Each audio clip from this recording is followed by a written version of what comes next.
the further two objects are away from each other, the less of an effect that gravity has. This is the theory of gravitational yeah, but waves. you're right here on the surface of the Earth, so I'll try to bring up the always gravitational waves experiment. This might be interesting. I didn't think of this. Yeah, I gotta agree with Themer there. You learn a lot more from high altitude balloons than you ever did from those shitty helium ones that you got at Timmy's birthday party. Yeah, except for now, didn't NOAA make it like that NOAA organization make it illegal to send up like cameras on Yeah. balloons? Yeah, I mean, there's been I mean, not just it's not from. It doesn't have to be from NASA, but you can buy, and there is videos. I know you don't say, oh, it's not a scientific experiment, but if we did live in a flat Earth, what would there be? There would be videos. It reminds me of that guy who made the homemade rocket to try and Haven't you seen all the altitude balloon footages of 120,000 feet that have a flat horizon where the horizon rises to the eye of the observer or the eye of the camera? I mean, the globe Earth model predicts curvature at 35,000 feet. You can simulate this on AutoCAD or on Blender, and you'll see that when you raise up an elevation of 35,000 feet, you start to see apparent curvature. Yeah, 120,000 feet, that's times that. Can you post that Google Earth text for everyone? The what? No, can you? No, because the guy who's just talking about the 120, 5,000 or whatever feet it was. 120 feet. No, above. It was a weather balloon. It was a video. It was much higher. It was very high, and it was still had a flat horizon. Oh, actually, I just remembered something. I forgot a little while ago. I was gonna ask this about it quickly. I just want to hear the response to it. I forget which bridge it was. I forget if it was the one in Illinois or if it was the Golden Gate. But whatever bridge it was, that they accounted for the curvature. Yeah, for the curvature. Yeah, that's the New York bridge. Yeah, the New York. You know how much they factored in for it? 11 millimeters or some shit. Yeah, it's like almost nothing. It's ridiculous. It's almost like it's literally like if we have some people here that work in like building shit and like engineers and shit like that, they literally say that could just be a mistake because that's literally in the parameters of the mistake. Well, could there be a way that the how it measured the height, it was possibly off, and it overcalculated how high it was? Is that possible within flat Earth? Can machines go wrong and they can miscalculate how high they are? I mean, I'm not gonna be like, oh, what's your source for everything? But I mean, this is wait. What was your question in flat Earth? What would be different? Like what? No. Because we were talking about the videos, high altitude balloons, right? Is that what we're talking about? Yeah, and you were saying that when scientists are presented with this evidence, they always say, oh, it's some sort of error. But within a flat Earth, is it possible for machines to miscalculate how high they actually are? Is that a possibility? I think it is. I think it's very possible. That's why I don't think videos or any of that is 100% proof. You know, that's why I think experiments are the best thing to do. So yeah, I totally agree with that. Yeah, I think it's probable. Hey, this is semi off topic, but these these pictures and these GIFs that you sent, right? It's pronounced GIF because it's short for graphics. Even though the owner or the creator calls it GIF, it stands for graphics and it's abbreviation. GIF is pronounced vagina. I like GIF. I used to actually call it GIF myself. Actually, I thought I would call it GIF, to be proper. But I guess GIF. I mean GIF. So yeah, these GIFs, right? They show supposedly a flat plane, right? But this is where it kind of gets off track, right? Or off topic, because it's not really about the flat plane. It's about the sky, right? If there's supposedly a dome, why is it black? Well, you're already assuming that the dome is really short, really small. Like, who knows? You have to understand, like, we don't know the distance of the dome or the pressurized system. We don't know any of that. So it's kind of like asking me, it's like me asking you, like the dome is unreachable to us. It's kind of like me asking, like, where's the edge of space or something? Like, it's kind of a non sequitur policy. Okay. I'm happy with saying I just don't know. Hey, Palmy, say bye to everybody. Wait, Goodbye. Okay. All right. So here's another question. So we can assume then that blue glow, right? That's essentially the sky, right? that's an atmosphere essentially, right? That's essentially an atmosphere. Can we agree on that? Can you repeat your question? There is an Yeah, atmosphere. you're like Sorry. whispering. How So hard I was is it? saying, so essentially the planet has like a blue glow, right? We can assume that's like the atmosphere, the sky, right? Right? Planet. All right. And we could also we could The also noble gases being excited. and this is an obvious one, but the higher you go, the less air there is, right? Right? There's a gradient, correct? So is there a point where there's no air? Where if you go so high up, there's no air at all. Yes, they've named these. They tell you that they're made of different gases. So Right. So it's essentially there's a point where there's just a vacuum. According to the Global Earth model, yeah. All right. So what would you call it on a flat Earth model? I don't. Wait, what are you talking about? That doesn't go into the flat Earth model. I'm You saying can because you can have a on a flat Earth model. what I'm essentially trying to go at is what you're saying is how do we have a gradient in a pressurized system, which you can. You can have a different gradient because of different gases. But so that creates a gradient. Yes, but does it ever hit a point where there's no gas at all? I really don't know. That's what I'm saying. I mean, here's the thing: flat Earth doesn't know anything like of the dome, how high it goes, the pressure. I mean, everything that you guys claim to know comes from like your model. Like they say that there's a vacuum of space, and they give you all the information. Sometimes having the information doesn't mean that it's a fact. It just means that they've given an explanation for a lot of things. We're not going to make shit up. I'm not going to tell you that, oh, yeah, there's a point where it goes to zero and then the dome's right there. I don't know, dude. Yeah. I mean, we've never even tested that. I'm just going off what I can test on Earth. That's why we like to stick to the floor. Because when we start talking about like the dome, I do believe in it. I'm not saying it's 100% fact. I mean, I have an effect. I have like an effect, which I would say is pressurized system in a container. That kind of to me proves it. But I don't even think that's enough. You know, I'm just saying in my eye, I believe it. You know. Well, there's a lot of things you investigate in flat Earth that you get supportive evidence, you don't get direct evidence, and that's not scientific evidence. Okay, so you can test something and prove something, but that isn't proving directly what you're claiming, or what. So yeah, there's a lot of things that we haven't figured out yet about how this place works and what it is and all that kind of stuff.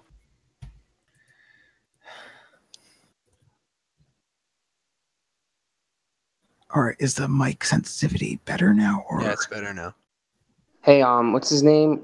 Where's his name? Did he leave? No, I'm still here. So I see those pictures you sent me. Yeah, there's a big misconception with that. The problem is that people claim that on a flat Earth model, when you rise up on a globe, you can see further. So that proves the globe. It actually has nothing to do with the shape of the Earth. That has angular resolution. So remember I was talking to you about this earlier about the boat, about the horizon. So as you go higher, you're extending that shallow angle. I can show you a video on optics on angular resolution, and this is not flat Earth angular resolution. This is documented. There's even papers from like places like colleges and all these prestigious schools that describe what we're talking about. Pretty much, if you have to understand this, if we're so close to the floor, right? Our eyes are close to the floor. So think about this perspective as like a cone. We see in a pyramid shape. Like picture like a cone coming out. And this cone hits the floor faster than it hits anything else because the floor is closer to you. So as it hits the floor, you're going to create, like, how like the floor model was literally as things like the same of angular resolution, as things get small and supposedly vanish out, that's where this curvature is. Like, according to the Global Earth model, it just matches. Yeah. Hey, Jose, could you do me a favor? Could you give Hop the Globe Earther role so we can post stuff? Who? Yeah, keep on sending the guy. Oh yeah, or the link so you could post them. But what I was gonna say real quick, this is, I looked at the tweet Chris Hayesfield, like the image. It was August 30th, and I went to the Wikipedia archives, and before August 30th, it did have the image. So pretty much, yeah, he took the image. He stole it from the band or whatever. Isn't that kind of deceitful of him? Yeah, I mean, I suspect he didn't. I don't know. It's weird.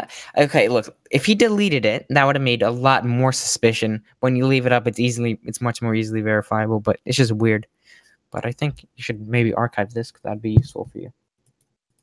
Well, here's the thing. I don't think they delete. I mean, they do delete stuff, and it does. No, make but it like the tweet is still up. Like I just googled the tweet. I could just I believe get on Twitter.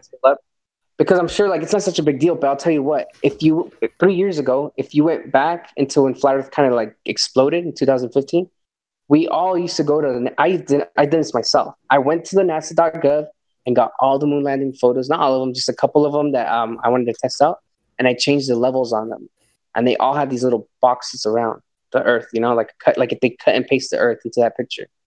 And obviously the black wasn't the same color as the black from the sky. So like, obviously when you change the levels, you can see that box. If you go and do it now, guess what? Those boxes are gone. And I still have comparison photos. I can show you right now from 2 years ago, a comparison photo that I did and changed the levels and you can see the box. And now when you go back, you can't, and it's not hidden that they changed them. They literally changed them and say, oh, look, we updated them and made them look more HD or whatever, better quality. But you think they changed it? But they did change it. They obviously did. You know, they even claimed that they changed it to make it look better. But what they did was they erased all the mistakes that we were finding.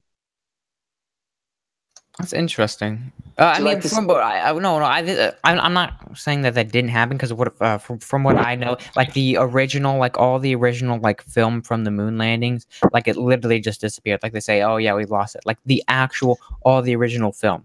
And they never went back to the moon. You know how much pallets of film that was that they lost, supposedly? I do not know. It's like pallets. It's not like they lost like 3 tapes or they lost pallets of data. Pallets. Like a room full of data. Like 10 reels worth of film. It was more than 10 reels, bro. It was like so much reels of film, like pallets, dude. They lost it. And then you know that they also.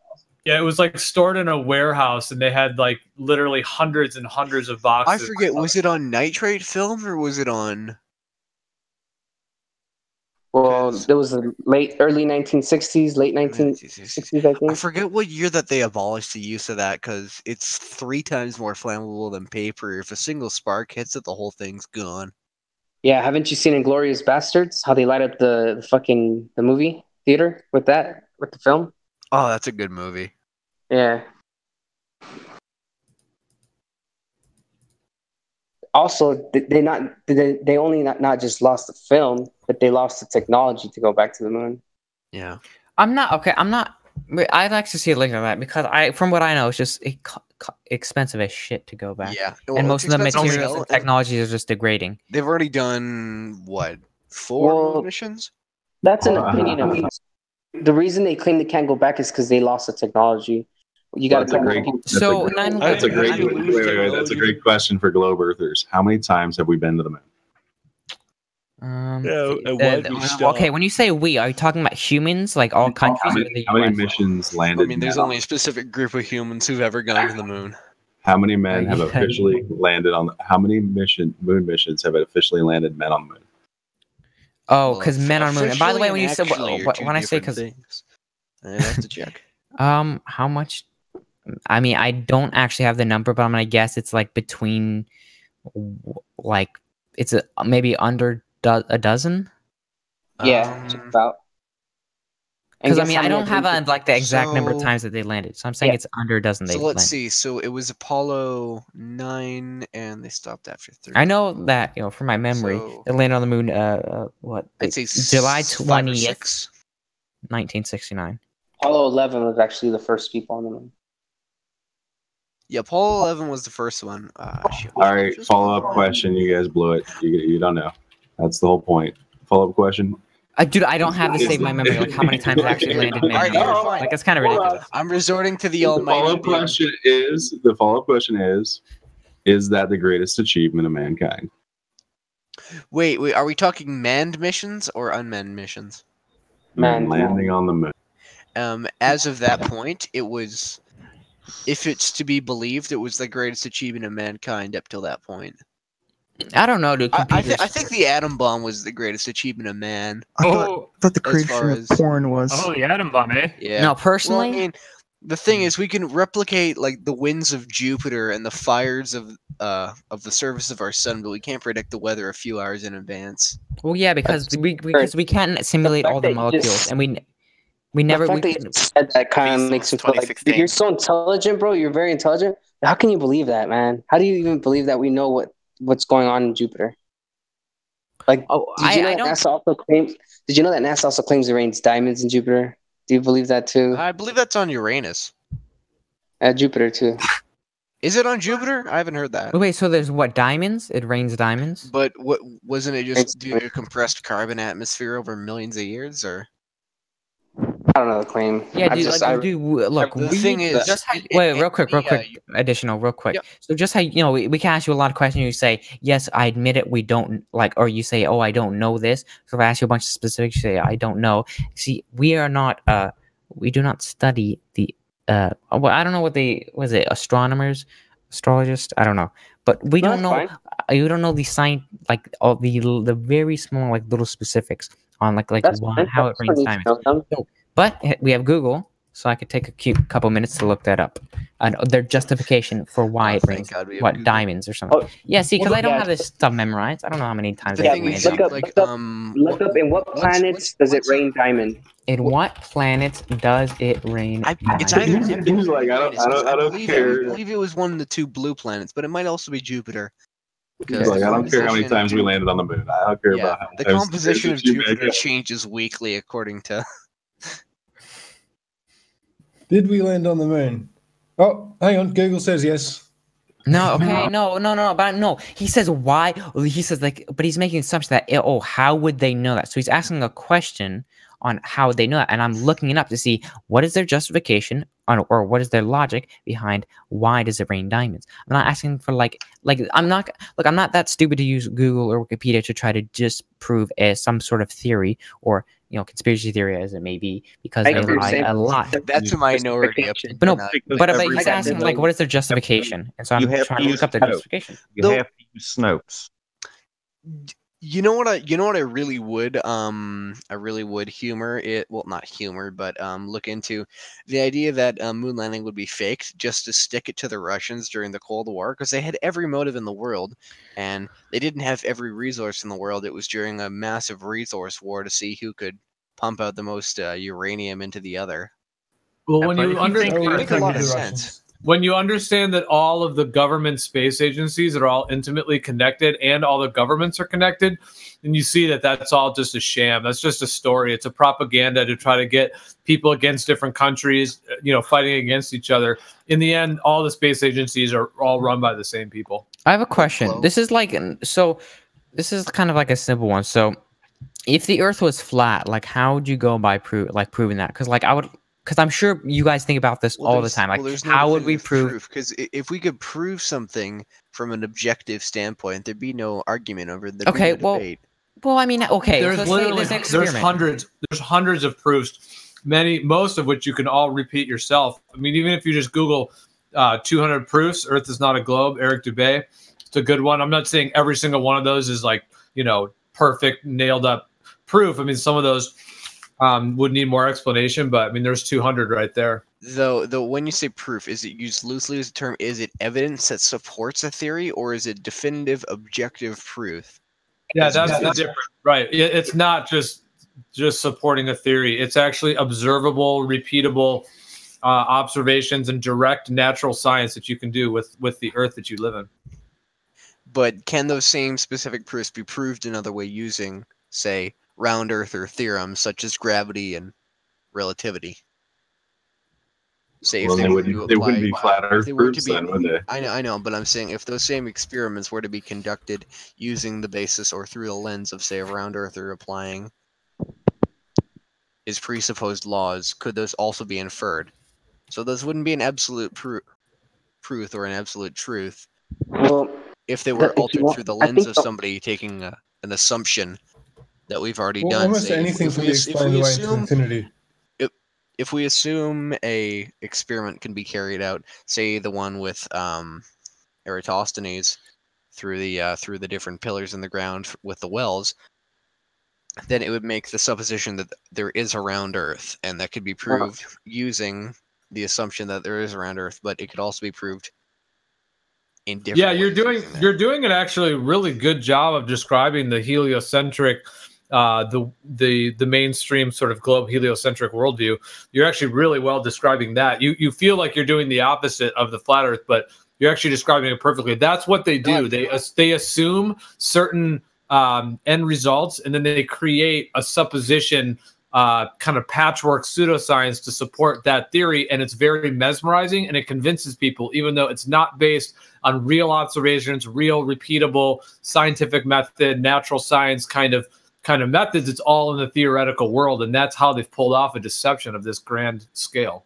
Yes, and I'm asking the proofs that you had quoted, if those were used through the pseudoscience lens, as you called it, through the presupposition that there is gravity, etc., through a round earther lens, could those be not falsified, but say debunked, not without a reasonable shadow of a doubt, but made to fit a certain agenda if it was applied through some kind of bias, such as that? So if you proposed me an experiment and I filtered it through my preconceived lens of what the laws of the universe can tail to, would I be able to I mean, you're also, you're now brilliantly describing how heliocentrism is a religion. It puts everything through its own lens, and I'm saying that's like putting everything. If I were to look at what you said and I put it through the lens, could I draw my own conclusions that the Earth was round based on those experiments? I have a question for you. Because I wouldn't call those proofs. I would call those evidence to support a theory. Okay, but unless there's an objective truth, the debate's still open. Yeah. Here's my question: how would you measure the shape of the Earth? I'm not nearly well versed enough as you guys, obviously, in this specific subject. I joined this server just for a meme because a friend posted. No, it's okay. It's okay. You don't have to like. I mean, you could just. I'm not gonna grill you for not knowing a way, but just think of a way. Dude. I'm not implying that you're pressuring me or anything, but I'm saying for me personally, I'd have to do some research into that. My opinions on things can change in the flick of a wrist after I've done just a bit of research on that. That's a question then. If we had let's say a table, how would you measure that? A table? Probably with a ruler. With a ruler, right? Like some type of tool, right? That's kind of or an experiment, you could say. Right. Well, it's not so. Well, measuring things aren't experiments, because experiments means that you're having a cause and effect relationship. Actually, the word experiment is used very wrong a lot of the times. Experiment isn't always what you think it is. Like, through an observation of. So what I'm saying is a direct measurement, right? Yeah. A direct measurement's always the safest way. Like, you wouldn't put tile on the floor by looking at the ceiling or observing the sky. You're actually gonna just measure the floor, right? Hey, tell that to my fucking roofer. So pretty much I guess like the best we got right now is that the laser experiments over frozen lakes, large bodies of water, and long distance photography. You know, because like that's how we're disproving that certain things aren't being obscured by any type of curve, or that there's even any measurable curve over large bodies of water. Like that test I told you about has been done over 50 times. Like there's actually a video out there. It's called 58 flat Earth proofs, and it's like all laser tests, long distance photography. There's like a bunch of them, and those are just 58 like in one video. Do you have the video? Can you post it in the chat? Who's that PhD guy that like set out to debunk flat Earth and like came around and was like, "Holy crap!" Dr. John D. John D. He has a PhD in spectrophotometry, which is essentially a PhD in how light travels through different mediums. So this is like a freaking PhD guy that he's like, well, he didn't go out to debunk flat Earth. He just went out to test it. He said since he's a scientist and he has a PhD in spectrophotometry, he's like, hey, I want to see what these flat Earthers are. They're like really bullshitting or really are telling the truth. So he went out and he did the same observations, did laser tests, did long distance photography. All his experiments have came out with flat Earth results. And he has no bias because he's using the scientific method, and he gives you all the data. He even gives you an email to contact him if you want to talk to him. So there's like a real PhD guy like doing these experiments, It isn't just flat Earth. There's we actually have people with science backgrounds, and a lot of them don't like to come out because we've had a couple of people with degrees or just some engineers come out, and most of them have been they go to their jobs. Like the Globe Earthers will get their information, dox them, try to get them fired from their jobs. If you ever look into Brian Mullen, he was like an engineer or some shit like that, and that guy he left the flat Earth scene because of the Globe Earthers, like the trolls and stuff. So a lot of people don't want to give their name out. It's kind of a difficult thing, to get people of PhDs come out, But we have one that I could think of right now. I'll put his videos and I'll put the 58 videos. the guy that Jose just mentioned, Brian Mullen. Yeah, the Globe people actually went after his job and his license. They literally were like writing the licensing for like his engineering and calling his job to like get him fired and telling them that he was a flat earther. He totally got attacked.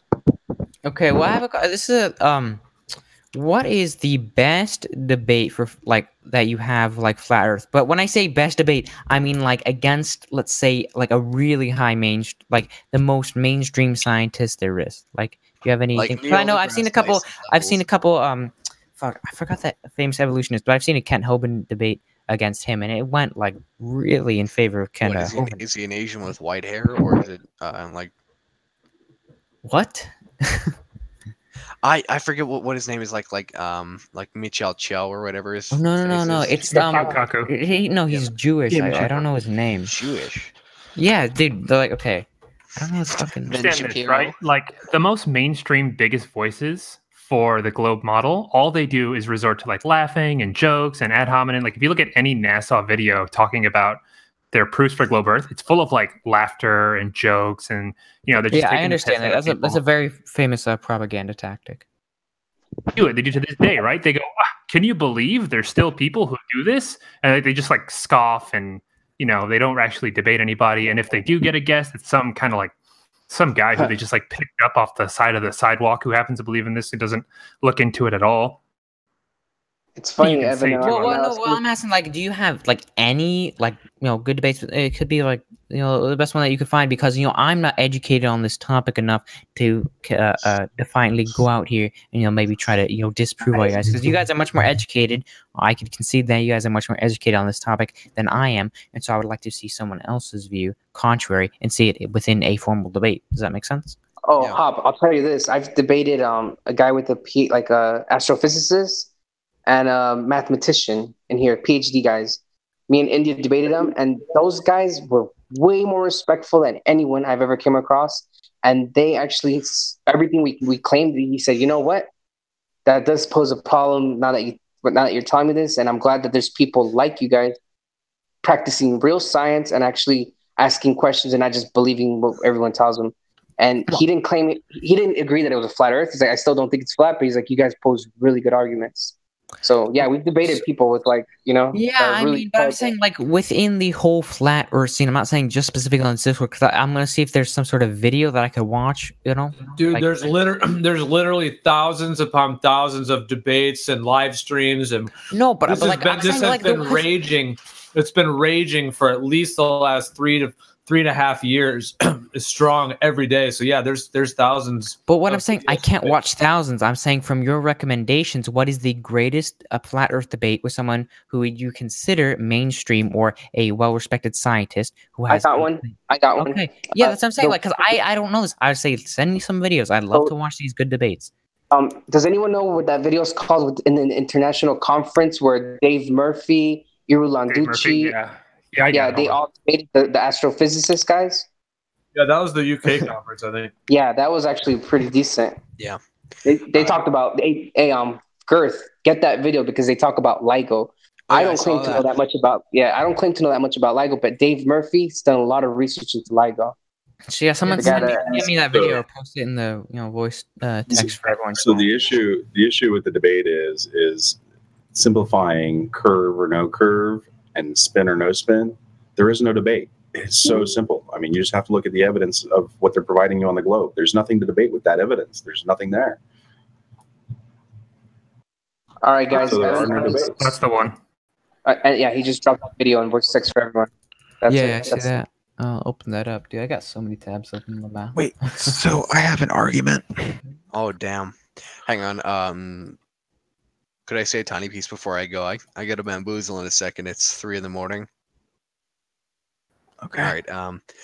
Absolutely love these kind of servers. I've been looking around for a while for an unfalsifiable, I was gonna say a confirmation bias, but more of a just a general bias to one side from both parties through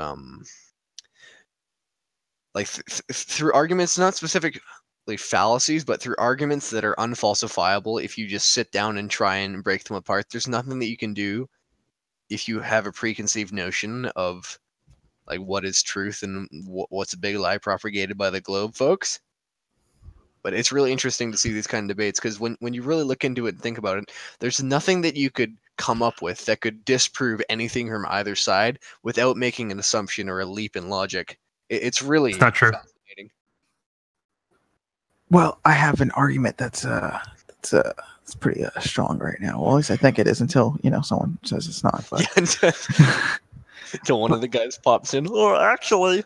But no, but this is a big one though, because it dawned on me, because earlier I was talking about the atmosphere and how there's a gradients to it, and at one point you would imagine that there'd be a vacuum, right? That's not true. You would imagine that. All right. So here's my thing, right?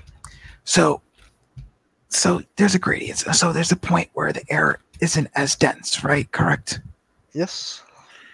Now, naturally, you guys would all agree that air naturally wants to, go where where there's less, I guess less or no air. All right. That was the whole argument about the, planet being able to hold air, because there's a vacuum outside the planet. And you guys were saying that, yeah, the air would want to naturally escape the planet because there's a huge ass vacuum, outside the Earth.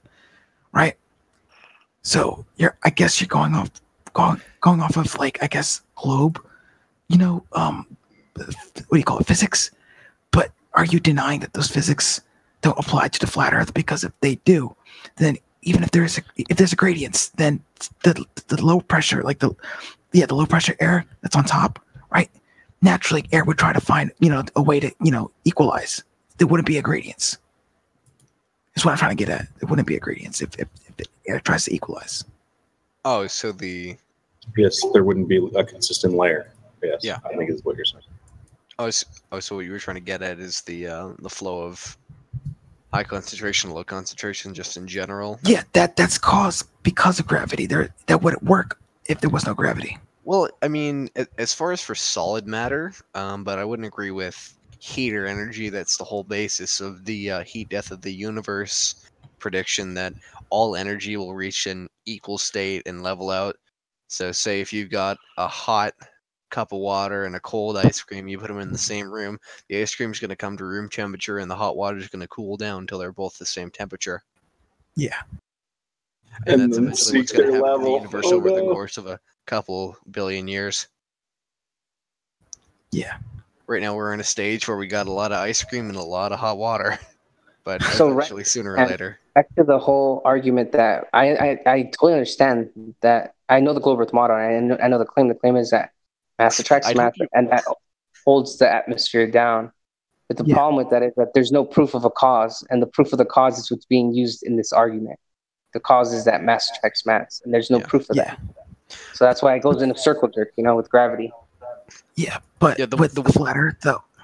Oh, go on. Okay, thanks. Yeah, the one crutch that makes the whole thing fall apart for the globe Earth side is the fact that there's no quantifiable, unfalsifiable, complete objective truth way to prove that gravity exists without making albeit small but still a significant leap in logic, or making an assumption that gravity does exist in the first place. I'm not saying if Isaac Newton did his math better, but if he'd worked a little bit harder, knowing that there'd be a group of assholes out in a Discord server making this such a conundrum. Oh, jeez. I don't mean you guys. I mean us. But yeah, what he said. I think. But anyway. So yeah. So when I think about gravity, I think about the greatest force that would be applied, which would be the interaction between the moon and the Earth, right? We could debate whether it would be the sun, but the moon is closer. So they say it's responsible for things here on Earth, and we would have an experiment that would be able to show how that interaction is different than the normal state of gravity, right? We're claiming that as it is on one side or the other, it is affecting it differently. Well, how would that explain the tides? Well, there actually might be an experiment for that, because I believe. Well, I don't know if this has ever happened, but I think you could actually experiment that if you take yourself, right, and you let's say the moon's straight above head, right above you, right. In theory, you should be able to. You would weigh less in theory, not by a lot, but in theory, you would be, you would weigh low. But not a significant, but definitely a noticeable amount. Yeah. So if we can get something that has a fixed weight, right? And then, experiment it, have a day where the moon isn't, above, have it there, right? Measure its weight, and then measure, the weight of it when the moon is above, that you could, that's how you could, I guess, prove gravity, I guess. Say you have a micrometer scale using a kilogram of lead. All I know is you guys would be the first ones to do it. Yeah.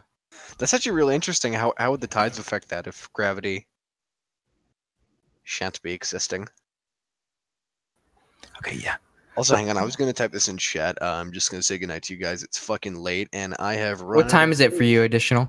It's 3 in the morning, and I am out of whiskey, so I am sad and tired. Dude, it's almost 5 a.m. for me. Oh, shit. That's real nigga hours. Yeah. Good chatting with you, man. Thanks for stopping in. Yeah, thanks. That was really fun. It's definitely a lot funner than sleeping. Until next time, man. All right, see you, bud. Later. I'm not going to lose sleep. I'm just going to sleep till like 2 p.m. But yeah, basically what I was saying was with the gradients, at least like gravity at least explains that. But on a flat Earth, you can't, it's harder to explain, I would say, the gradients, because at that point. No, it's not. Because like you can explain it with buoyancy and density. Remember how like there's that density tower, how you have different gradients of obviously of liquids? Yeah. The same goes for gases. So you have argon, helium, all these different gases are gonna level at a different altitude, So you have a gradient with different gases. Oh, okay, the different gases. Okay, I'll give you that. All right. You have to think about it. It's not one solid gas going all the way up. It's different gases, different gradients. Essentially, you could say that's what the entire Earth is. You could say that the entire Earth that we live on, the flat plane, the atmosphere or the ether that we live within, and then whatever the heavens are above, that the whole thing is a system and a series of different buoyancies and densities, and everything's just leveling out at the different levels. So the noble gases, go up to the ceiling, essentially up to the higher heaven areas, and then the Earth itself is obviously very physical and dense, and rocks and water and all of that settles at the level that it settles at. It all settles level and flat because that's the nature of this sort of system, and of the way that water is flat and the way that the Earth kind of undulates. And then we have our own buoyancy and density, as our body and our bones and our muscles and everything, to where and then we're kind of bipedal humans, so we stand on the Earth and everything is just going to its different kind of density levels within the whole system. All right. So as a joke, if everything's like, layered with densities and all that, right? Never mind, it's a stupid joke. Never mind. You might say that, well, why don't they all separate out completely, and why do we have oxygen instead of just completely just nitrogen at sea level or whatever? But you got to remember, you've got the sun and the moon circling around above, so they mix by heating and cooling and creating different pressures.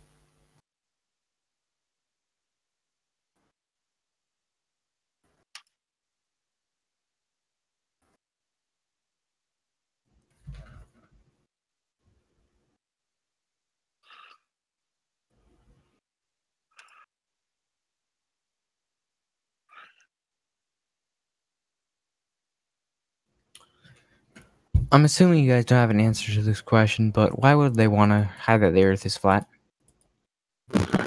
Or the oh shit, dude, your mic is like just turned real Who fast. wants to take that question? Everyone knows the answer to it. I don't know. Well, I mean, the flat earthers here. I don't feel like saying it. It's such a long answer for me. Anyone want to take it? What was the question? The question was why would the global government would ever want to hide the fact that the Earth is flat? I'm assuming from what I know, it's that the Bible says that the Earth is flat, and these are all atheists or Satanists. Is that what it is? Yeah, that's how I feel. The heliocentric is like convincing the world that no creator, no devil exists. So if he denies himself in a creation, then he, hides God as well. That's part of it. Another part could be essentially a globe Earth everything has been discovered. There's nowhere to go. We've been everywhere. Obviously, there's an Antarctic treaty that we can't pass. Can't go past the 60th degree parallel because of this treaty. But guess what? If the Earth was flat, there's possibly more land. I mean, there's some accounts of like Admiral Richard E. Byrd, that Navy admiral. He led 3 expeditions to Antarctica: Operation High Jump, Operation Deep Freeze, Operation Fishbowl. And he claims that when he came back and he came on this show called the Longines Chronoscope, he gave a little talk saying how they found a piece of land the size of the United States on the other side of the South Pole from Middle America. Wait, so can you repeat that last like 5 seconds? Who's the guy who discovered this? Admiral Richard E. Byrd.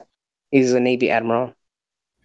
I'm not saying this is proof, by the way. I'm just saying it's kind of like correlation, like it kind of leads. Yeah, you asked why, and why is always speculation because we didn't do it, right? Yeah, right. The two I have is because artificial scarcity and you are inferior. And I think the why question always goes back to you. Like, why does it matter to you? Why does the shape of the Earth matter to you? Because that's the biggest reason why.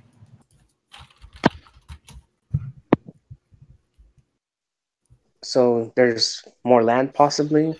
Obviously, could be for nefarious reasons. These people that are in government high places are all practicing like occultic stuff. I don't know if you've ever looked into JPL, Jack Propulsion's laboratory.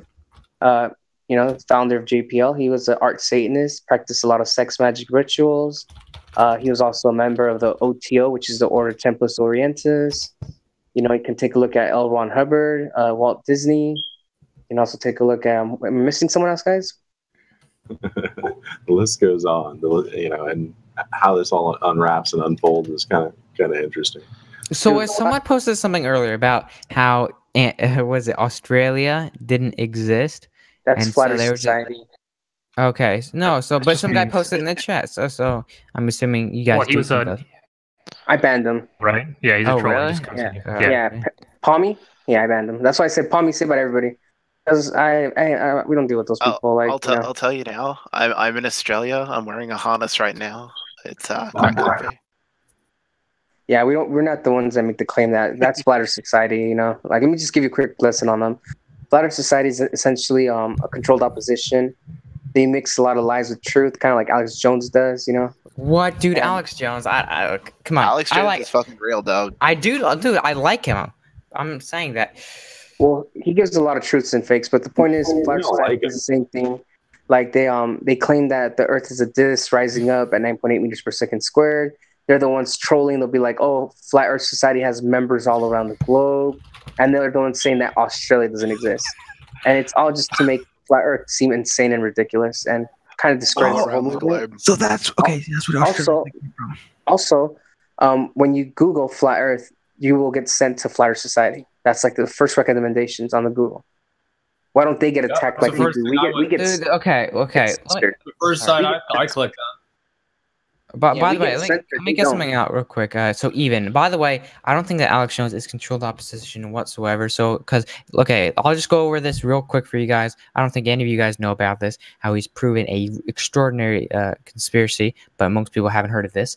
Let me go over it real quick. 2017, Alex Jones was on the Joe Rogan podcast. Within, I think it was an hour and 51 minutes in. Around that time, watch a couple minutes after there, he talks about Google.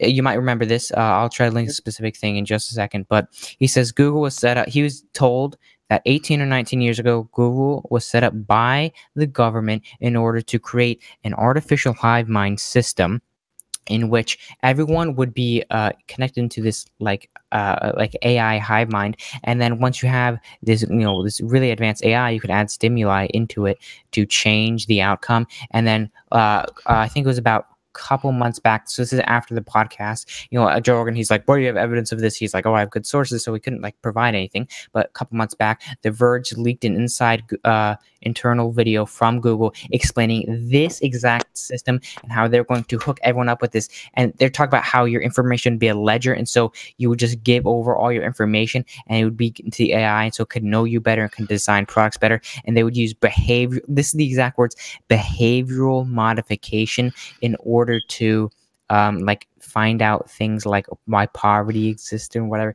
and like depression. So pretty much.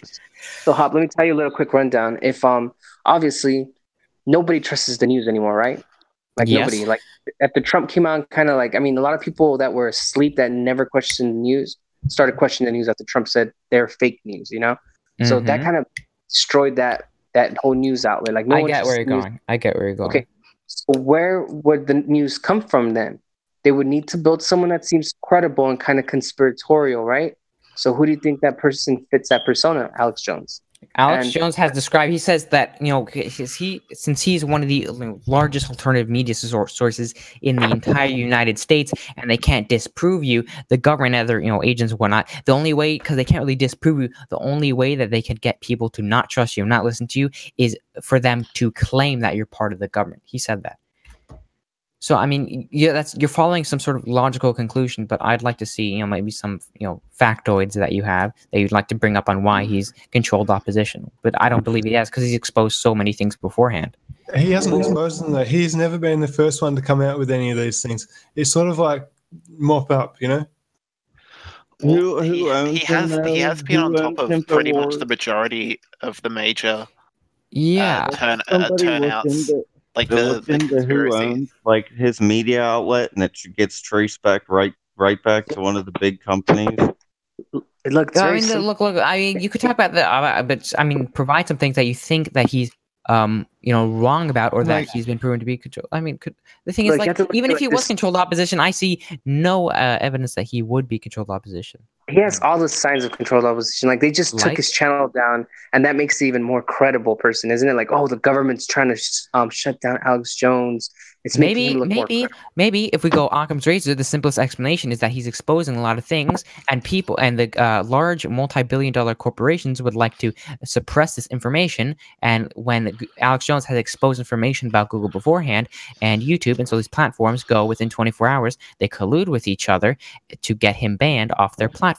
If he was really doing something that they deemed off limits, they would have just killed him. Like no, that's look. I'll get you a logical conclusion. You kill someone, you make him a martyr. Yes. Okay. See, pretty much everyone in the entire world. Not everyone in the entire world, but a lot of people within the U.S. think that he's crazy. I mean, they don't listen to it. They think he's crazy to see whatever they see on, you know, Fox News or, you know, CNN, whatever, that, you know, the gay frogs, and they get all those clips out of context, and they think that he's insane. And so once someone dies from really suspicious methods, okay, see, when he's alive, they just see someone who's ranting or whatever. And I'll actually link you an interview of him who's on British television, and they said, "Oh, if you're right about this and you're exposing these things, why haven't you been killed yet?" So when you kill someone, you make them a martyr, and then people who think you're a conspiracy theorist, they're going to look at it and say, "Oh, whoa, why was he killed?" And it's going to bring a lot of attention to it. And so when he's alive and he's spouting these things, a lot of people don't believe him. That's the point. Well, what you got to understand here, though, is you're hanging out with people that have been listening to this guy for 15 plus years and understand what the shtick is. Yeah, we've seen his what the game that's being played is. And I'm not. Look, okay. Summarize it. I'm asking you. Give me some little factoids, and you're just telling me, like, "Oh, why didn't he be killed yet?" I mean, I don't understand that. I think the simplest explanation is that it's a mainstream source, and you can't deny that. He's owned by a corporate entity that produces news. It's the same as Fox News. It's the same company. I mean, you can't. Well, he's crowdfunded. Come on, it's a corporate entity. See, okay, you see, you're just looking at this. Okay, the source, if he was controlled by some other corporation, or, you know, they're pretty much the same as other mainstream media. What is your evidence that they are producing, that they're giving out, they're half truth and half false? They're putting stuff in the water to make. Yes, that's been proven. There's been college studies. Yes, that is 100% true. It is 100% true. I would think there's been a lot of college studies. I think it was like GCU. Maybe I'll try to bring it up. This is that there is. Yeah, it's true. Atrazine turns the frogs gay, and it also feminizes people and stuff in the plastics and all that. But you've got to realize that he's like, dude. By the way, real quick, he's making people that believe in conspiracy theories look absolutely stupid. Okay, and that's what he was put there from the very start. Stupid. It's the space aliens, you know, all this fucking stupid shit. I don't take him seriously. Look for like real sources of information. The sky is a hologram. Anyways, so by the way, when you say Timor, people have been listening to for 15 years, and then you don't know exactly, and then you literally cite the only clip that is played on every single mainstream media outlet. I don't think you barely know anything about him. That's the whole point. Because everyone else that's the whole point. He's mainstream. Everybody knows this. Everybody's aware of this.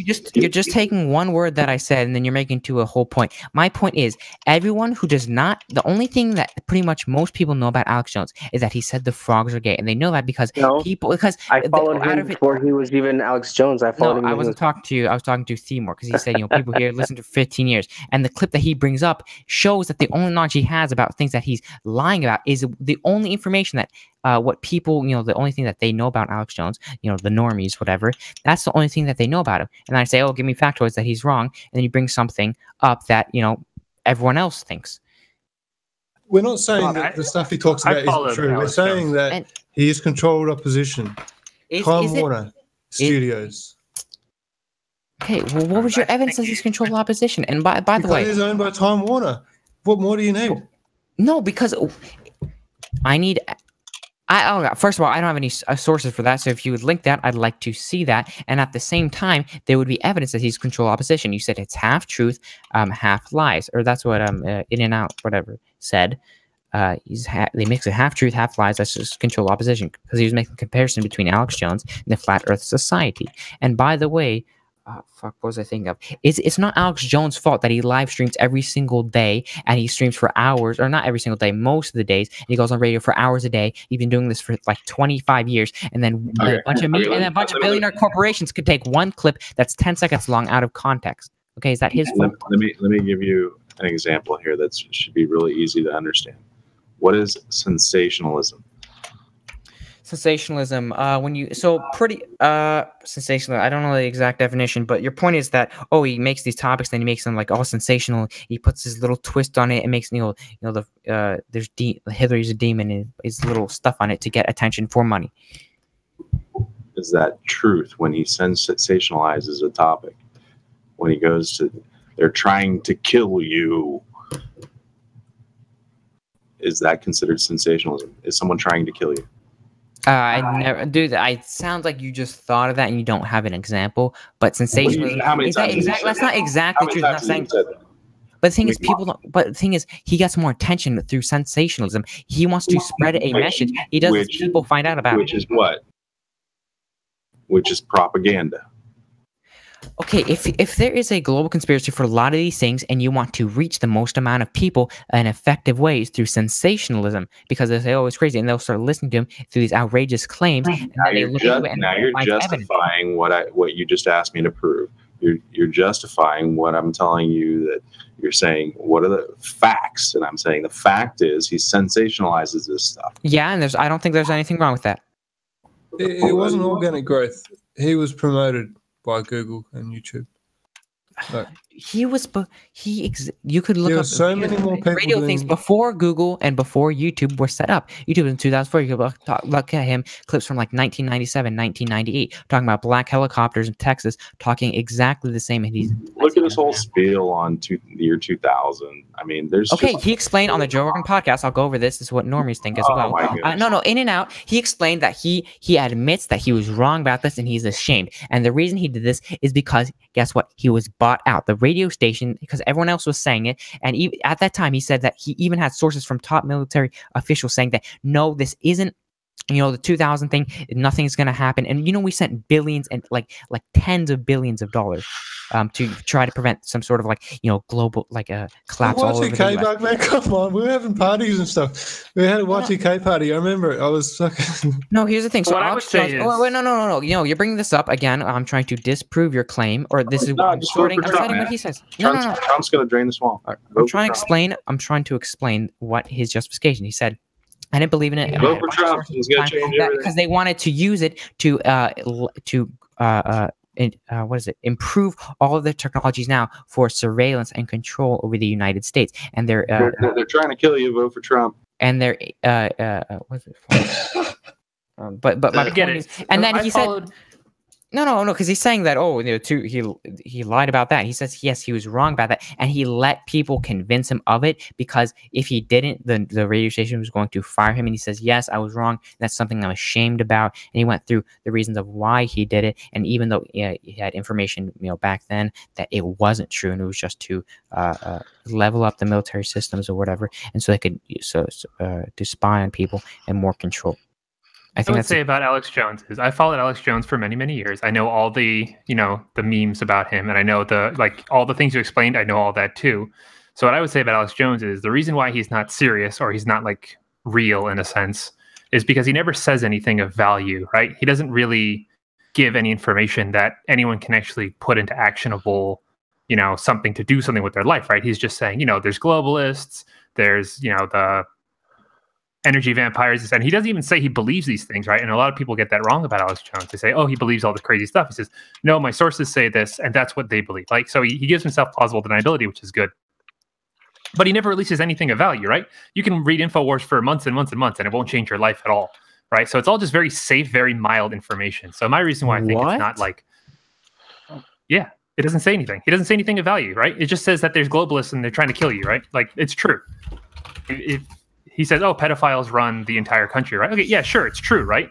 But that doesn't do anything for you, right? And one thing that I really didn't like that he did is he had Eddie Bravo on his show once, and they had a flat earth debate for like an hour and a half. And the moment they were done with that debate, Alex Jones completely scrubbed it from InfoWars, and he completely deleted it off YouTube, and he doesn't talk about it, right? So people got really upset about that. They're like, why are you deleting, flat earth talk on your channel, right? This is like obviously truth. I thought you were like a conspiracy truth guy. And like you're just hiding information like anybody else would. So he's very controlled about the information he lets out. And I think that he's very not credible for those reasons, that he can talk about some things, but he can't talk about anything, right? So he doesn't really give you the full story about anything ever. The full story about anything ever. So I'm trying to adjust the flat earth thing. So I don't know the justifications, and I'm not saying that you're lying. It's probably true that they scrubbed it from their site or whatever. And the thing is, I don't know. I just need context to respond. I mean, all I've got is wait. Video. When you came in here, you were talking about the whole Jewish conspiracy, right? Yes.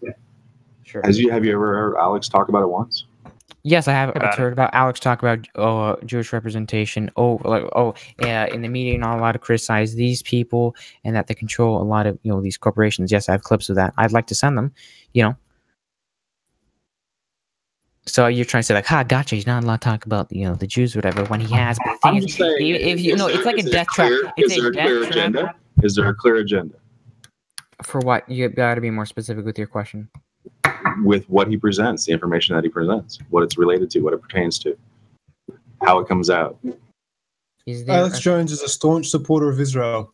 Look it up.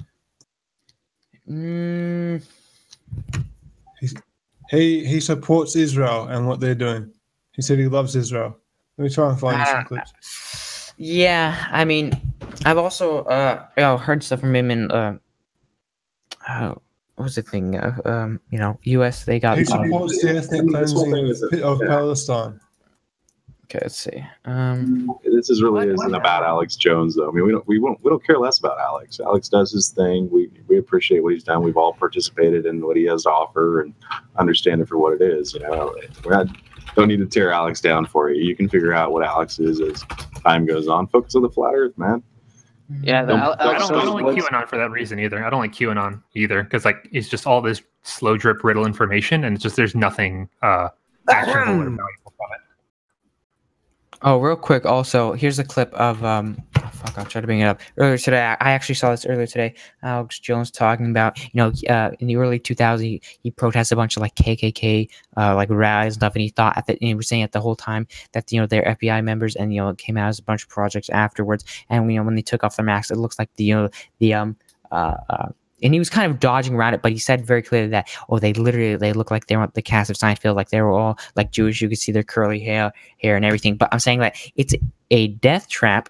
You guys can both agree with this. If you're a career, you're within the mainstream eye, it's a death trap to believe in flat Earth and to be anti-Semitic. Do you agree? Yeah. So could those be justifications on why he would avoid it? Oh, because there's clips of him and he just kind of scoffs and laughs at the flat Earth notion. And also, why would he scrub it? Like, why does he has all his videos up of all time? Why would he only scrub the one video about flat Earth and mentioning Eric Dubé? Like, it just makes no sense. It's completely probably an archive on it. So send that. Fuck, what was I trying to bring up? Trust me, he's controlled opposition. He supports Israel, and he's doing this whole, oh, it's the Muslims, it's the Muslims. What the fuck do the Muslims have to do with anything? The Semites are getting completely fucked, while these fake fucking synagogue of Satan kikes are going, oh, we're Semites. Don't be anti-Semitic, when they're the most anti-Semitic fucks that there are. Then, anyway, Ashkenazi Jews are not Semitic.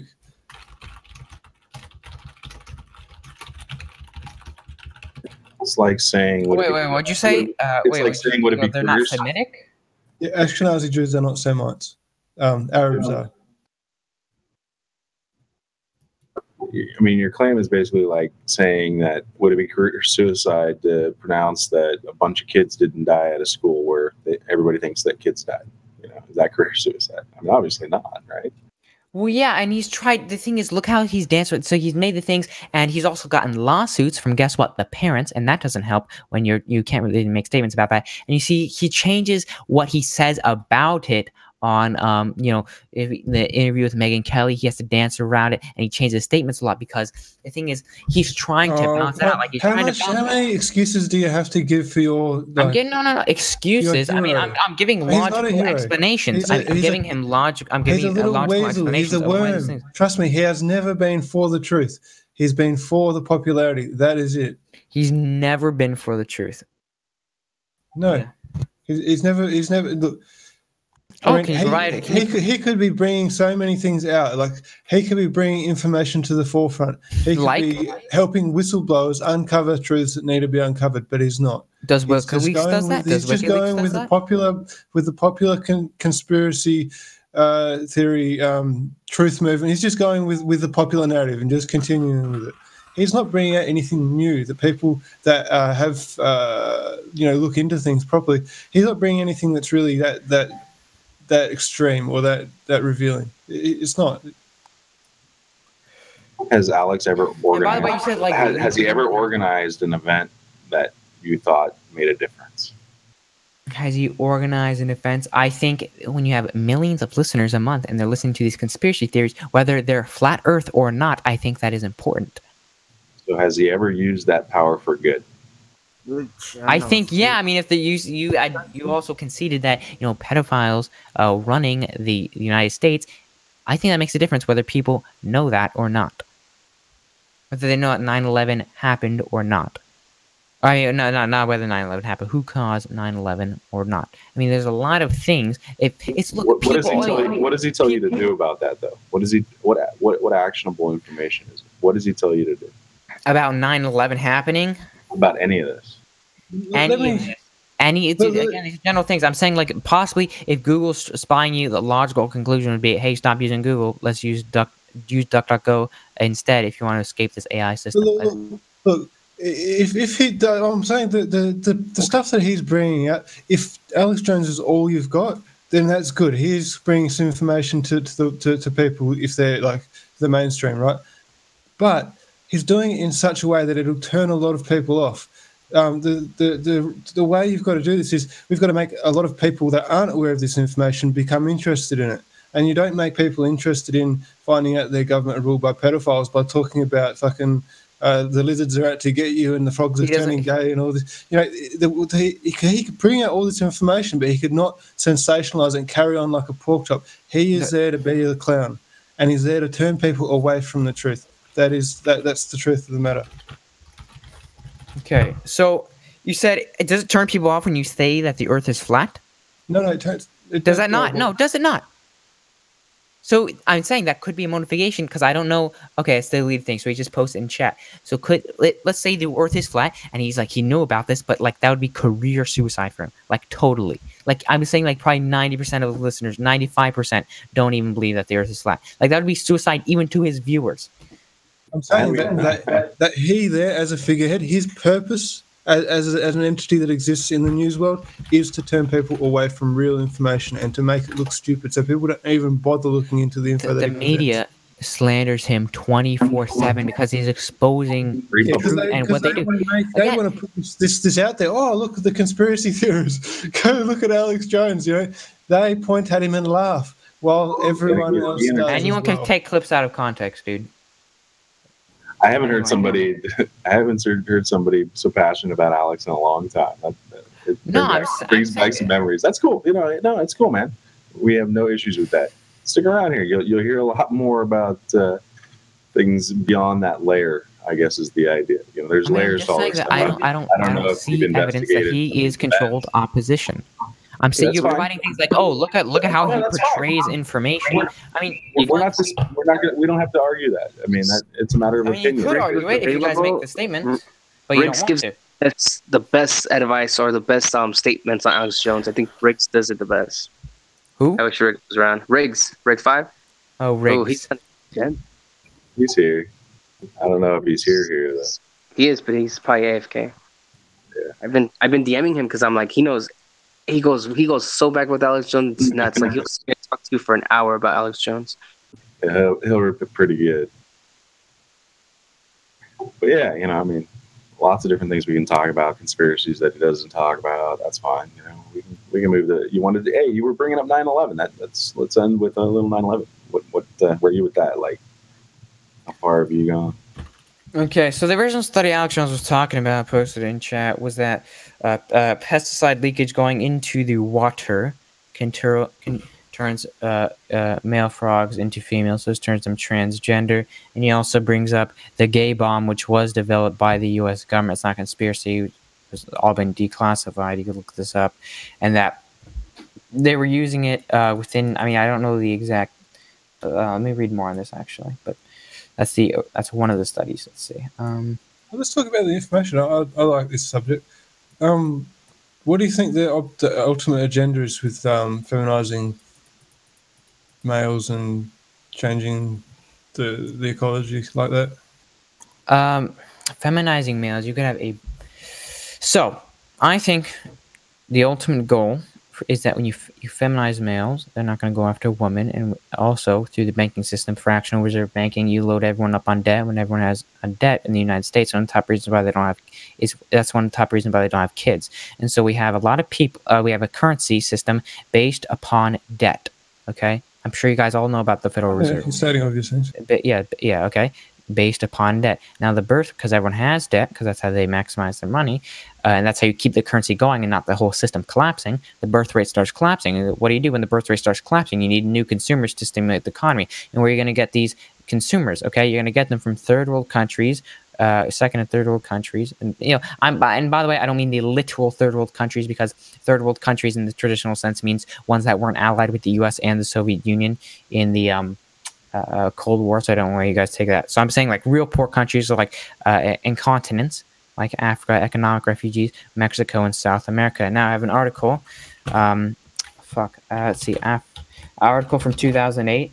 I know you're gonna make fun of it because it's from. Let's see. It's from. Wait, okay. So it's a secret plot. Population control and immigration. Okay. Not population control. I'm saying that's the system that was an unintended effect. The birth rate starts collapsing, and you want to keep this economic system going on. I don't know if you learn about the Kalergi plan. He was pretty much he started the pan-Europe. Yeah, what? Have you heard of that? Yeah, I know all about it. Yeah, okay. You know, the future of the white Negroid, Mongoloid race, creator of the pan-European movement. 40 years and pretty much started. He didn't start the EU, but yeah, I'm just going to people who probably don't know this. Okay, so this is from let's see. You guys might not like this article. Yeah, we're all just going to end up as brown, mulatto Jews. No, because they want low IQ people for society to control, and that's what they want. They want the system going on, but it turns out that 98% of the refugees that have been led into Germany just leech off welfare, and they don't have a job. So look at that. Now it's just fucking up even more. And by the way, you guys know about control opposition. What is the? I don't know if it's the Britain Independent Party. It's like one of those British. Like civic nationalist parties. Nick Griffin, I have videos of him talking about how before 2008, it was 2007, all that, like, they had their big funders or whatever. They came to them and say, hey, focus on race, focus on Islam and the Muslims. Don't talk about the economy. Don't talk about Israel. Don't talk about the economy or the banking system. And if you do that, we'll keep on giving you money. This was in 2007, right before the economic collapse. Okay. Anyways, this is from 2008. It is a secret plot to let 50 million African workers into the EU. I think you're really close to it. You're really close. They want to control society from the most fundamental levels, and the ideal society is the population that you can control. You have high IQ, very principled and educated persons.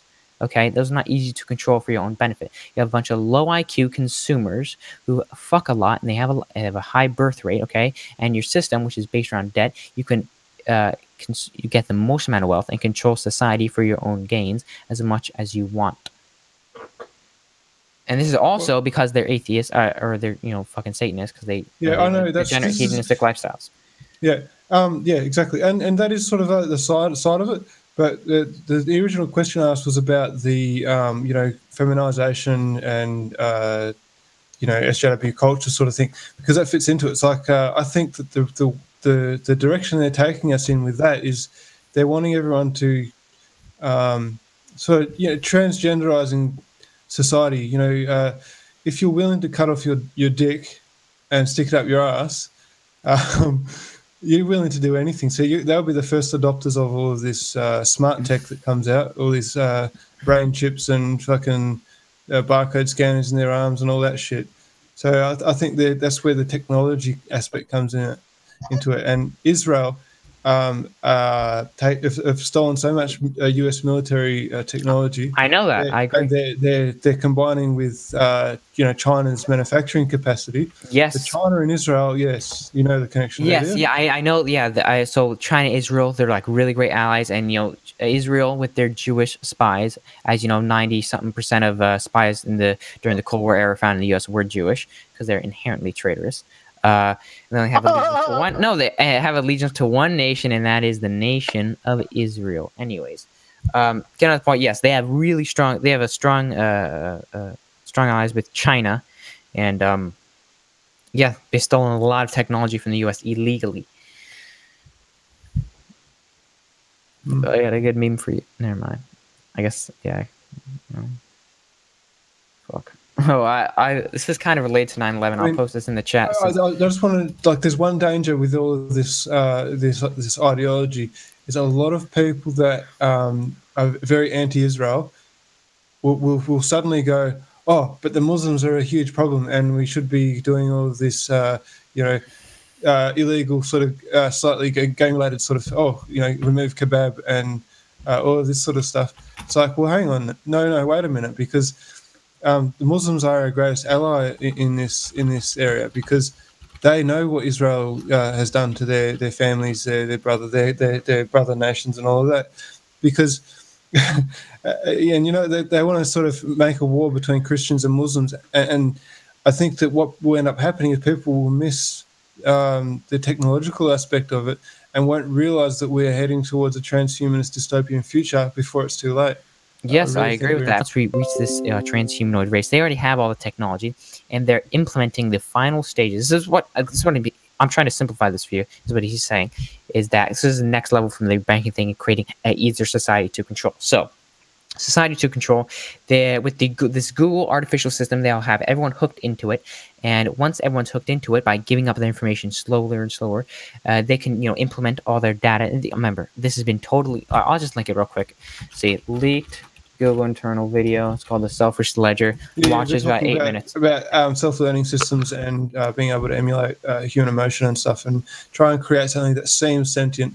so that they can sort of push this into society?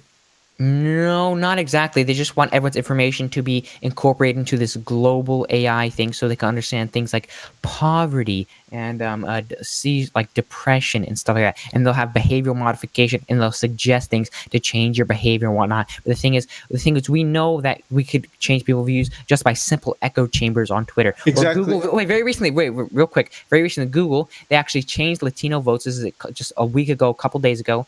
You look this up. This is like a very big story. Google trying to change, I think it's Latinos' votes in favor of Hillary Clinton. So they're already implementing that. Imagine what's going to be when everyone's hooked up into this global AI system in which they can implement their stimuli into our daily decisions. And so once we pretty much give over our consciousness and whatever, and hook them to the system, they'll try to eliminate humanity. I'm assuming a total total depopulation, and they have technology to go into some weird like transhumanist race, and they will just pretty much become gods with their degenerate hedonistic lifestyles. That's pretty much that. Yes, but it's going to be a slow kill. It's going to be through poverty, through economic control, and through toxins. Yeah, dude. And when you were talking about putting thoughts into your head or changing the way that you think or your emotions and stuff, look into smart tech and nanoparticulates in food and in especially like condiments in food and chemtrails and things like that. If they can get a load of aluminium or like self-assembling molecules into they're having all this Verizon small cells that are going up all around America to improve 5G Wi-Fi capability everywhere. They can control your emotions depending on which location you're on. They can pinpoint individuals to, and this is also ties into gang stalking and targeted individuals. So that's the society we're moving into. Yeah. I just wanted to comment that is this the same guy that asked why they would lie to us about the shape of the Earth? No, that's what do you guys? I'm saying, like, what do you guys think? What, like, what? I mean, you just totally told us that we're fucked in every which way possible by these people, and yeah, but I'm saying no. But the ones that I heard, but what you guys told me was that the Bible says that the Earth is flat, and therefore, if they want to say hi, the Earth is flat, that God. I never brought up the Bible. No, a lot of other people did, dude, and they sent a bunch of images that the Bible says that the Earth is flat, and so if it was proof, or if it was proven to the masses that the Earth was flat, and that was pretty much whatever the Bible would be true, and there's a bunch of Satanists and atheists, pretty much. That's what I heard from you guys. I'm not religious, and it doesn't change my mind about it. Okay, where do you get your morals from? Religions are instruments of control. I get my morals from realizing that I've had a lot of pain and suffering caused to me, and I don't want to put that on anyone else. I want to be contributing to a productive. I want to be bringing everyone's experience up so that I can live in a world that's worth living in. So what? Causing the least amount of harm? Yeah, cause no harm or loss. Live by that principle, and you're halfway there. Okay. Yeah, if more people did that, the world would probably be a better place overnight. Hear, hear. The wasted potential of humanity, and that goes along with the flat Earth too, right? Like in the globe Earth, you're led to believe that humans are a random event on a below average planet, part of a below average solar system that only came about due to hot gases fusing together from gravity. You think in an explosion. No, that's the scientific model. That's what they tell you is the truth, right? I disagree. So with you it all you want. This is just the mainstream stance, right? Yeah, this is what. Yeah. So all it does is everything's a constant random event, right? Your life is meaningless, right? You're just like a random fusion of gas and star particles that happen to, turn from a rock into a single-celled organism, into a multi-celled organism, into an ape, into a human, right? Everything you just hear is meaningless. There's no meaning. Everything you do is pointless. There's no point for you to be here on Earth. So you can be an asshole if you want, or you can be a good person if you want. It's completely inconsequential. So one of my things for global So Earth do you guys think that is... Oh, sorry. Continue on. You can talk now. No, because I didn't want to interrupt you before you finish. But anyways, so Do you fuck? Who was I talking to about where do they get their morals? Who was I directed that from? Zeppa, the Mossad job guy. Oh, Mossad. Yeah. So you do you believe in the Big Bang, or that's the origin of the universe?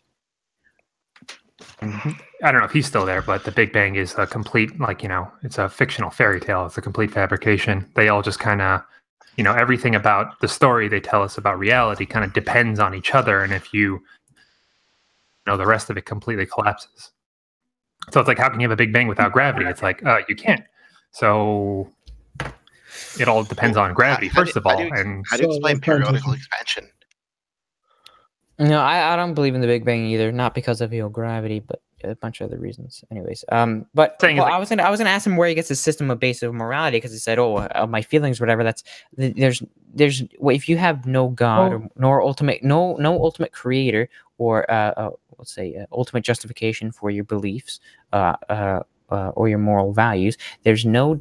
I'm saying that there. Or within the same level, some Al Qaeda, whatever, some Muslim guy halfway across the world saying to a stone woman that's the same. But you say, I believe on my feelings. So that's how that's how you want to be treated, right? That, yeah, I know. So on that, instinctual survival.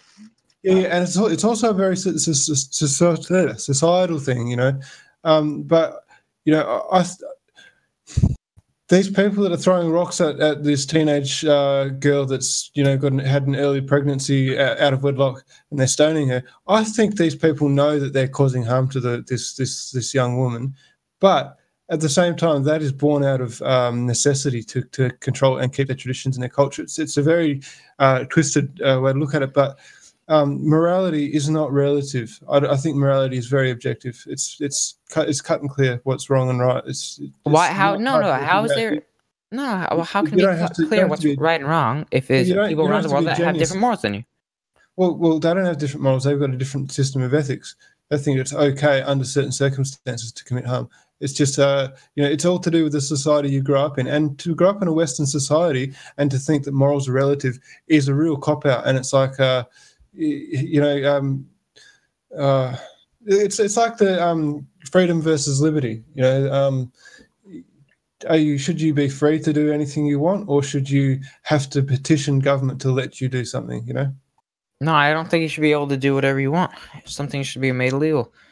Like what? Like smoking marijuana? I shouldn't be allowed to do that. No, that's a straw man. I never said. See, that's a states' rights issue and not something based upon morality. I would say things like being morbidly obese should have a lot of restrictions within life, and it's also to an extent it should be made illegal. Yes, there's some lifestyles that should be made illegal. But man, you're basically. So you think people should be protected from themselves?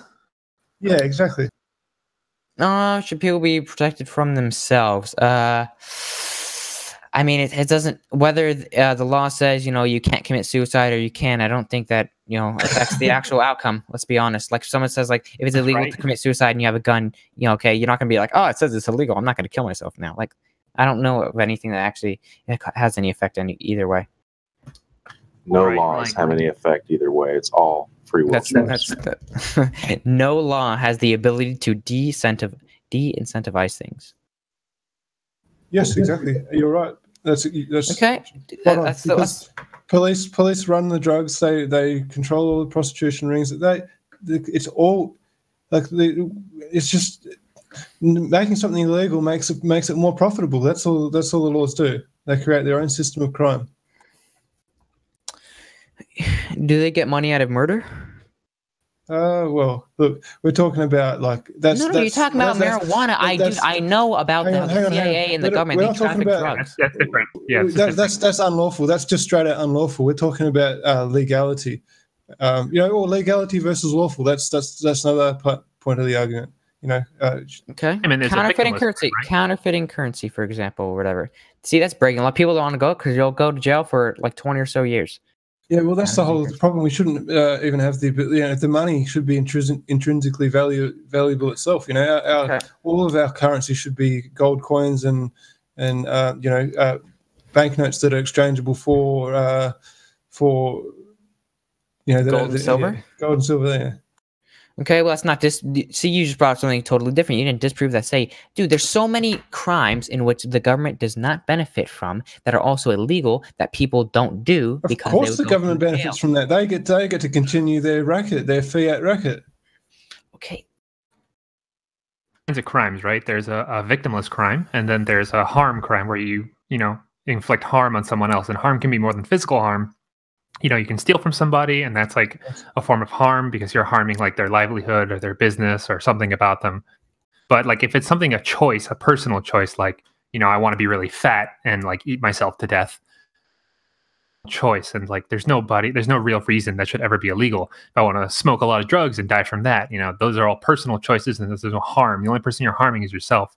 You should definitely be allowed to harm yourself. But this is all just like political philosophy debates of what is considered a tort and what is, considered harm and things like that. So you can like debate these things. Just like throwing out random examples is not going to get anybody anywhere.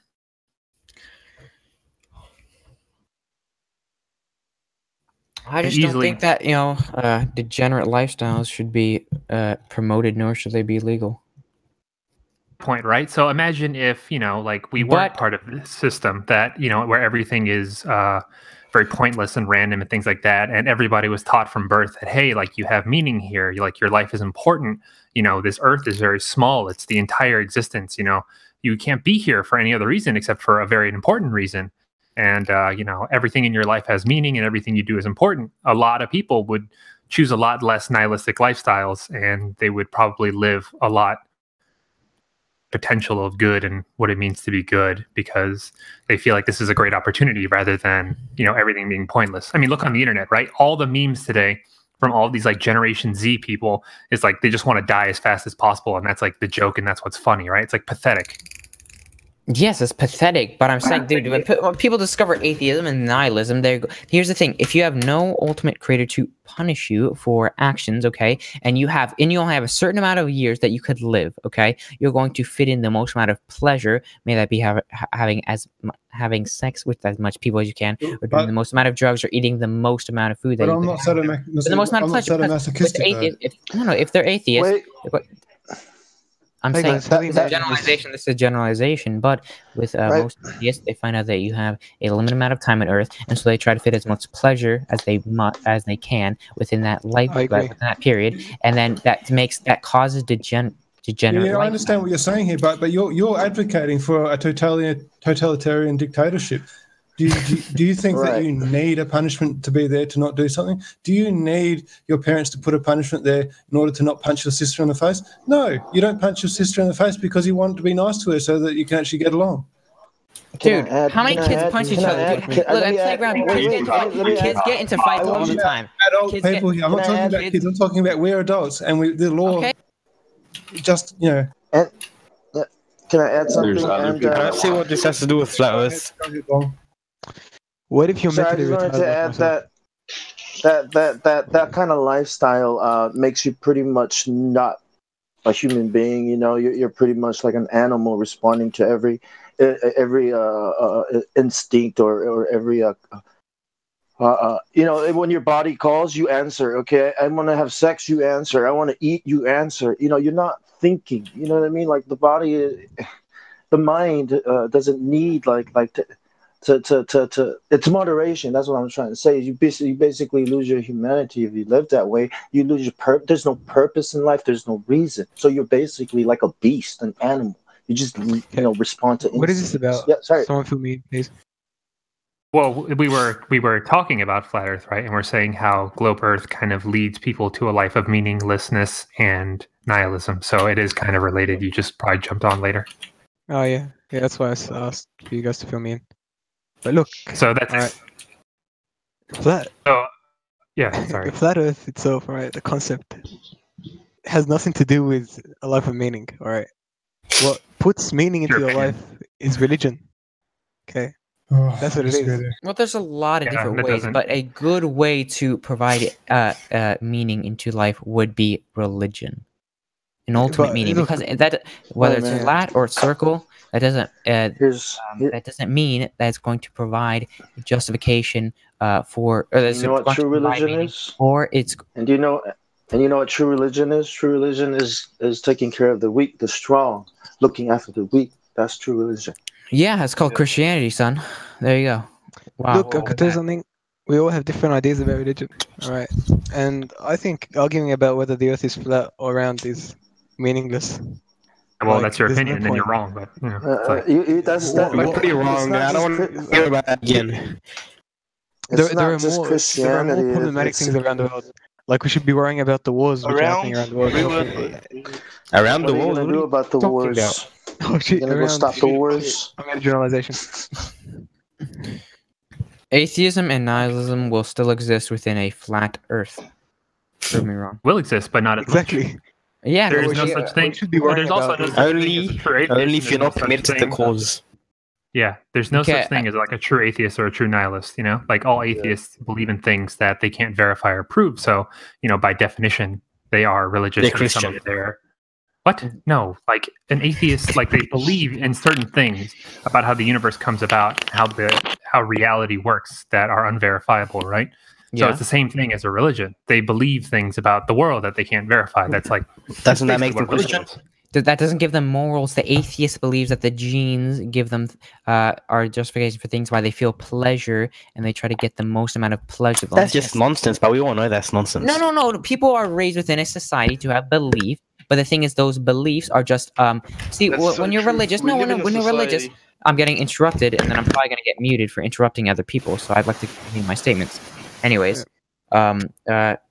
if you are a religious, the person who is providing the authority to you to not do these things would be God. If you are not religious, those things are just imposed by. They're just what the social beliefs imposed by other people. And why should I give a shit about them? I could literally provide, Vice, probably the most degenerate news organization They're there is. imposed in your emotions and your heart. Yeah, but I'm saying that it's the slipperiest slope into degeneracy you can get. Yes, Just force people into a system where they have to follow your commands.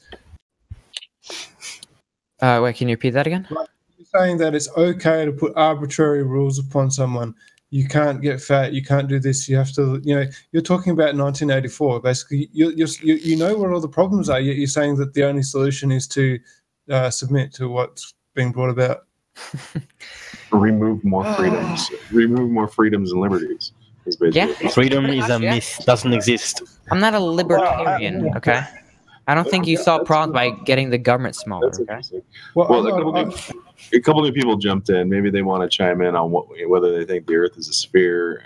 If they have proof of this. Sure. I guess so. Whatever. Just let's see. Before we get too down the philosophical conversations of, law and. Right. Yeah, I'm personally torn because basically, my boyfriend believes that the Earth is flat, whereas my girlfriend believes that it's round, and I'm stuck between You got a boyfriend and a girlfriend? Was that the joke? Sounds like a good place. Hard to explain. No, I'm stuck like between a rock and a hard place, quite literally. Actually, girlfriend being the rock. Yes, my boyfriend is quite hard. Yeah, I'm torn personally. I like the discussion earlier. This is on display some of the degeneracy we were talking about. Yeah, because that was an interesting conversation. To be honest, look, whether the Earth is flat or round, no one should give a shit. There are more important things. Yeah, but then you can say that about anything, can't you? No, but it's. Yeah, it's not a legitimate I analysis. don't understand how people could be worrying about. In 5 minutes, why it's important. No one's forcing you around the world. Wait! What? Arguing You can explain in 5 minutes. Also, no one's forcing you to be here arguing about it, so I don't see what the issue is. But I'm here arguing about you guys arguing about it. Interesting. Yeah. Very just cause. So basically, you're of the mindset that there is no way to. I was assigned here to Flat Earth. Maybe you should go back to your duty, your post, man. Look, if we're sorry. Yeah. So if we're going to discuss, is it important, right? I mean, I can do my personal story, right? Like before, I thought, it was a globe and the Big Bang and all this stuff, right? I thought extreme beliefs, and I thought that, you know, life was just kind of generated randomly. We're all just like the result of a random series of events that happened to create humans and happened to create a planet and happened to create an atmosphere, and everything's just kind of, you know, is the way it is out of like this whole evolutionary random series of events. But after discovering flat Earth, you kind of realize that it's not that way. You know, life is a lot different than what we've been told. Okay. You know, there's no other way we could be here than. Well, there's possibilities out there. You know, maybe there's more land. Maybe we're being penned in for a reason. Yeah. Maybe they. I agree that flat Earth is so much more than just the roundness and the flatness of the Earth. It's literally about your perception of reality. It's about why you're here. It's about how you see the world around you. Exactly. It's about thinking for yourself. It's about so many things, right? So now, like personally, unlearning things. We all have different perceptions. It's all, look, what we have to be following, is a particular criteria. Now, what sets this criteria isn't it can't be forged by your own belief. It has to be something universal. Exactly. Like, well, I think flat Earth for me it's about, you know, unlearning these programs, you know, belief that has been programmed into me, and only you know, going back, unlearning everything, relearning everything. It completely just injects meaning into your existence. That's what it does, right? And living a meaningful existence where everything you consider and everything you do kind of matters in some kind of way is a complete difference than the previous lifestyle where nothing matters and nothing has any consequences and there's no point to anything is what they teach you. So it's a complete opposite of how you handle life and how you do things and all the decisions you make. So yes, it's very important. The other thing is that it kind of like tears a veil from your eyes so that you get to see other truths that were hidden from you before. Once you see the truth of flat Earth, you get to realize, oh, the government may be lying about other things too. Maybe that isn't the only thing that's been hidden from us. Maybe there's more out there. And for me personally, before flat Earth, I kind of just lived a normal life, but now like I don't want to, you know, provide any kind of harm to anyone in any way. I stopped eating animals. I went as hardcore as that, right? Like I don't eat meat anymore. I stopped paying my taxes. Everything. Good luck with that one. But yeah, no, I don't. But yeah, I don't eat meat anymore, right? Because why would I do that? Why would I, you know, support something that is bad in my opinion? Because like before I didn't care. It's like who cares? But now I actually care because I have a new perception on how the world works and what's why actually do you going care? on. I don't know how, but like, you know, flat Earth equals like, you know, don't eat animals. It doesn't for everybody, right? But for me, I'm just saying your justification. Like, I'm not asking for like the God-given answer. I'm just saying, like, why do you think it's like, you know? Everything has meaning, right? Everything has meaning. Every decision, everything is meaningful, right? Like everything you do, it's like you're here for a reason. So everything you do, what's the reason you're here? It. What's the reason you're here? Right? That's what I'm trying to say. Like you're here for a reason, you know? Yeah, so, but what's the reason? The journey. Ask, like figure it out for yourself. That's the whole thing about life. But you're saying there's meaning, and if you don't know what the meaning is, you're just making like saying like that's personal. That's personal. Okay, well, I'm asking what's his personal like meaning for life. But if he doesn't want to share it, that's the reason why I mentioned religion, because in my opinion, what really brings about morals in society is religion. All right. So if we're going to follow, that's why we eat Christianity. Exactly. Whether it's Christianity, Judaism, or whatever, it doesn't matter. How about this answer? How about this answer? False by other religions. How about this one? Your religion is false. What? How about? Wait, how about? What'd you say? Even? How? Yep. The meaning of your life, you don't know the meaning of your life because it's been hidden from you because of all the bullshit that we're being taught. That's why you can't figure out what the fuck you're here for. Well, even stated one of the reasons was he had purpose and he cared. Like he cared more about animals. He cared. I mean, is that enough meaning? What do they gain from hiding that reason, though? Going from not caring to caring is a huge leap in spiritual, philosophical, every aspect of your life. So pretty much, why would they lie? So that you don't care. But then why do they want that? Well, think about it. If you knew the meaning and the reason for you to be here, you would just do that. You would go for it. You would know your purpose, your function, what you were made for, and you would focus on that. But if you don't know, the meaning or why you're here, then you're gonna do whatever it is that you want to do or think you should do or they tell you to do. If the government gets more people believing in gravity, then there's less people believing in Christianity, and that's where it all comes from. Christianity is part of it. Look, all right. So that's the reason why I mentioned religion. For example, the religion I follow tells me how to live my way of life. Yeah, tells me how to live my life. A particular way, it sets out the morals and sets out everything. And it tells me that the Earth is round. All right. Oh, are you Muslim? Yeah, I'm Muslim. Yeah. Okay, well in the Quran it says the Earth is pretty much flat. So I actually saw it says the Earth today. is round. It says the Earth is round. Like, I'll bring that up. And it also said it says that it's stationary.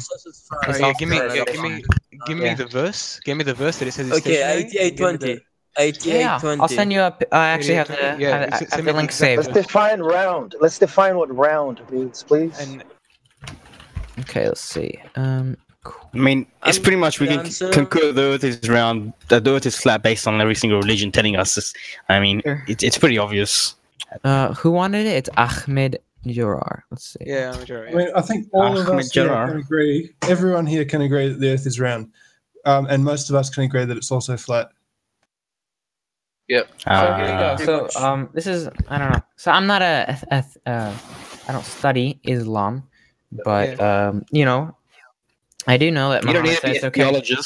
I know, but I'm saying that, you know, I got this from a Muslim website saying that the Earth, it brought up a couple of things that said, you know, you could, I'm not really going to debate this, but it brought up a couple verses that said that the Earth is stationary and that it is, in fact, it's at least said it's stationary.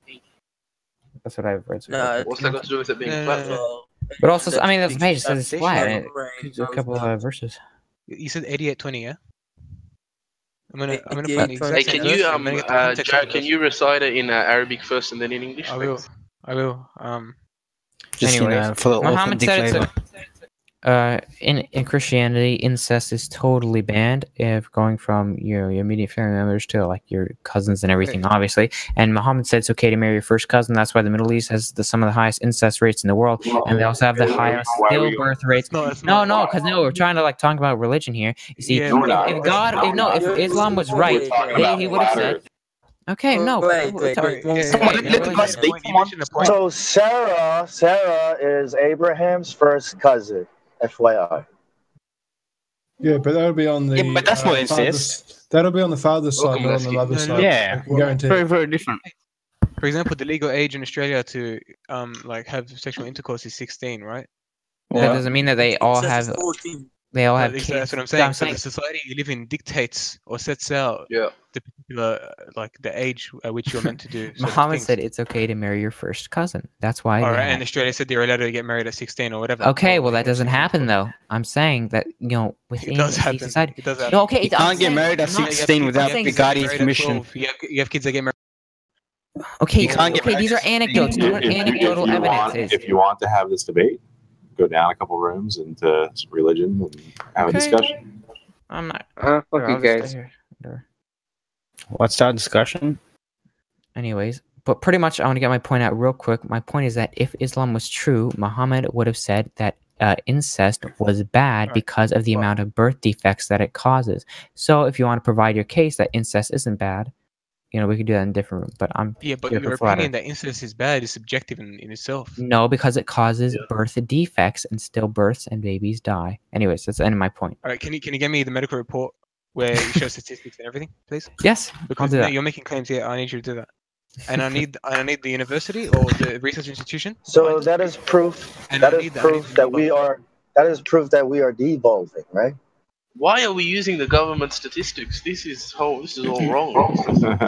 What incest? It's their agenda to prove that incest is good. See, obviously, anyways, I'll bring these up, but it'd only be a Muslim that'd be like, he's getting defensive because it's part of his religion. Why are we talking about incest? You are getting defensive. No, because we were talking about religion. I made a really simple statement that Muhammad said it's okay to marry your first cousin, and if it was.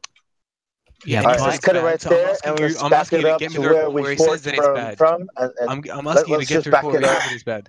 Let's get out of this incest talk, man. In my opinion, living a life without religion, where people just get married and then children get married out of wedlock, where you don't know who the mother is and who the father is. There's a lack of familial relationships. There's nothing there, and the kids end up stranded on the streets. I think that's worse than incest. in my opinion. What are you even It's talking about? subjective. Yeah, dude, you're just going on. In Christianity, you're not allowed to have birth out of No, that's wedlock, atheism, anyways. though. So Look, yeah, I I'm not don't, an I don't atheist. follow any religion, so I'm unbiased party You're- here. I just want to feel. I don't want to interrupt the conversation, but just to add a little bit, and this is like from Aboriginal culture, the male would go away. They would go to other villages, and the stationary, the stock is the mother. They carry majority of the physical genetics. Marrying your cousin on your father's side is a lot different to marrying your cousin on your mother's side. I just want to point that out. What's the difference? The difference is that there's no birth defects when you go on the father's side. Where there is. He's right. It's like there was a reduced chance of defects or like deformities if you. It's just based on how your genes work, X, Y, and X. I mean, I think males have a higher tendency to if there is a genetic defect within the genetic strands, males have a higher tendency to actually have a present and active, whereas females just carry it.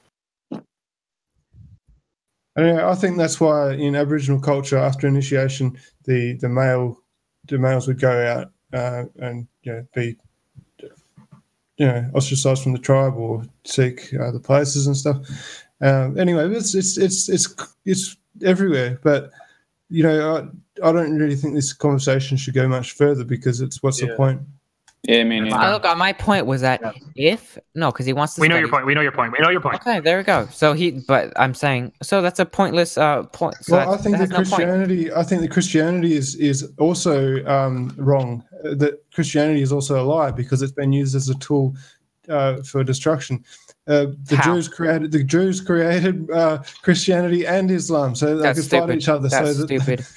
Jews do not believe that Jesus Christ is the Messiah, and if you deny the Son, you deny the Father. You cannot get to heaven if you do not believe in Jesus Christ. Son worship. Dude, Jews do not believe that Jesus. What? I'm saying this is basically. Anyway, can we take this away from religion, please, and let's return to Yeah, maybe we can go back to that, but everyone's still held up. I don't know. Just no, I mean, I don't think so. Anyway, my point was, why do you need religion to get a set of moral principles? That's my point because it's I get otherwise.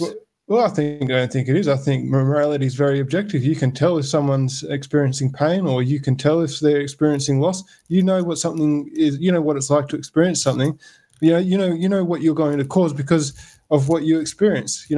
I'm not going to do that to someone because I realize that when I injure myself, it hurts. I'm not going to do that to someone. Or not everyone is as compassionate as you are.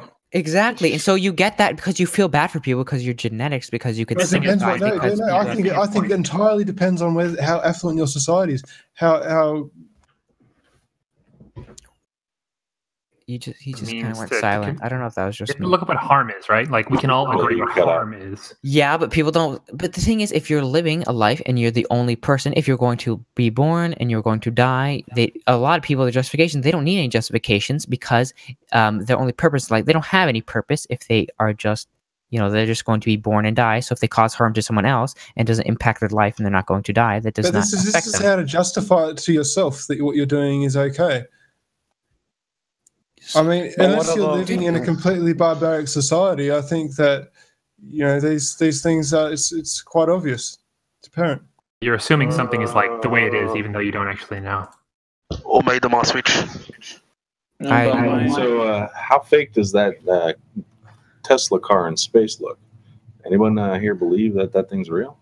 I mean, okay, I'd like to test this. Wait, real quick. I live in Florida. I went outside when the rocket was getting launched up. I looked to the sky and I saw the rocket going into the sky in real time with my own eyes.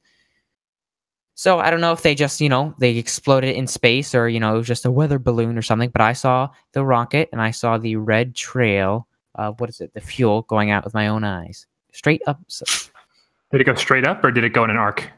It was pretty much like in an arc. An arc, right? So, yeah, I mean, what's the logical conclusion of an arc, right? It goes around. I mean, Right back. No, because I'm assuming that. I mean, I don't know the exact. Look, I'm not a rocket physicist, but assuming that trying to break the Earth's trying to break out of the Earth's gravity. Well, we talk about right? When you see something in the sky, you don't know how far it is, right? Very hard to measure. No, not really. How high it's going. You've got no like relative size to measure compare it to, so it's kind of hard to get a grasp of how big something is. Well, no, but people, you could watch it. You could go from just a couple miles away. You get binoculars. You can see the rocket go up, and it gets smaller and smaller. So you can compare it with your initial. I mean, this is not scientific at all, but I'm saying from your personal assumptions, you see the original size, like on a landing station, and when it goes up really high in the sky, you can see how much smaller it is. And so you could tell that it's gone further away. I'm not saying this is scientific. You could calculate how far it's actually gone or whatever without any comparisons. But I'm saying if you see, you could, I guess, with enough measurements. But the thing is, I have another question actually. Like, I admire Elon Musk. I think he's a cool person. I mean, what reason does he have to be faking all this rocket SpaceX stuff? Same reason why everybody's lying to you. Like, we don't know. Like, it's just whatever's going on in his crazy head. Well, let's try another logical question, so to speak. I mean, what reason is there to put a car in space? Is it that cheap? Yeah, that doesn't make sense to me either. Put stuff up there, just because. By the way, the car thing, it was a counterbalance, and I guess it was probably a marketing thing as well. But anyways, yeah. So that weight would have been there, whether it was the car or not. That weight would have been there. Well, could it have been something else instead? Yeah, no, it could have it actually would have been just like normal like metals in there, but he decided to put a car. All right. The way. Yeah. Is it possible to track the car if the car was actually there? Is it possible to track it now? Yeah, I guess. I mean, I'm assuming because if you could, I don't know the technology, but I'm assuming in space you can track where things are. And it'd be interesting to find if they're still tracking it. We'll see what's happening. Well, they claim they're going to be able to track it for some time, and then eventually it will not be trackable, and it'll just be drifting in space forever. That's the claim. Well, yeah, maybe because I don't know what they use, radio signals or something. Maybe it doesn't go that far. I don't know what they do. I don't know. No, because you're making an assumption. This whole conversation I've been in is, doesn't that seem unbelievable? Even though I don't know the science behind it, isn't that unbelievable? Therefore, the Earth is flat. You guys make more assumptions than any. I'm just asking questions I've ever seen. Okay, then research it. Don't ask me. Oh, but like, he asks questions. I mean, this Discord serves ask questions. There's nothing wrong with that. You're talking about assumptions, right? And it's like, I never said that the card looks ridiculous, therefore the Earth is flat. The card looks ridiculous because it looks fucking ridiculous. That's it. That's just the point. Okay, what do you extrapolate out of that then? You don't extrapolate anything. It's just ridiculous. You get my context. I'm in a flat Earth Discord. Therefore everyone, NASA and what is this? What's not Tesla? What the fuck? SpaceX. SpaceX. Yeah, I forgot the company name. SpaceX. That's the one. And they launch rockets in the atmosphere, and they must be fake. That's all I've heard. And then you just say, don't these images look fake? You're literally you're extrapolating out of that. Therefore, the Earth must be fake. That's supposed to prove your evidence. Like, you can't say oh, that's just a totally, weird one-off claim I made. Like, that's funny.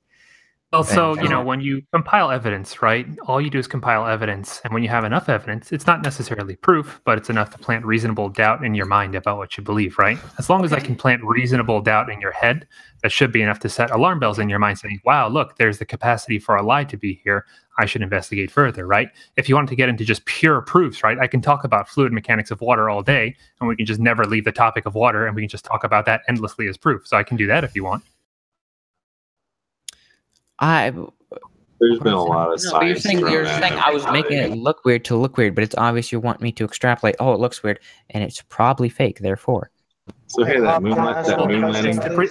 It's to generate a reasonable doubt. It's to be like, hey, you should be questioning this. It's not like a proof. Yeah, I know. May I ask Hop a question, please? Yeah, sure. Ask me. Right. Okay. You're a Christian, right? You believe in God of the Bible? Yes, but I'm not a theologian. I'm not a Bible thumper. Wait. So this is the relevant why I'm asking a question.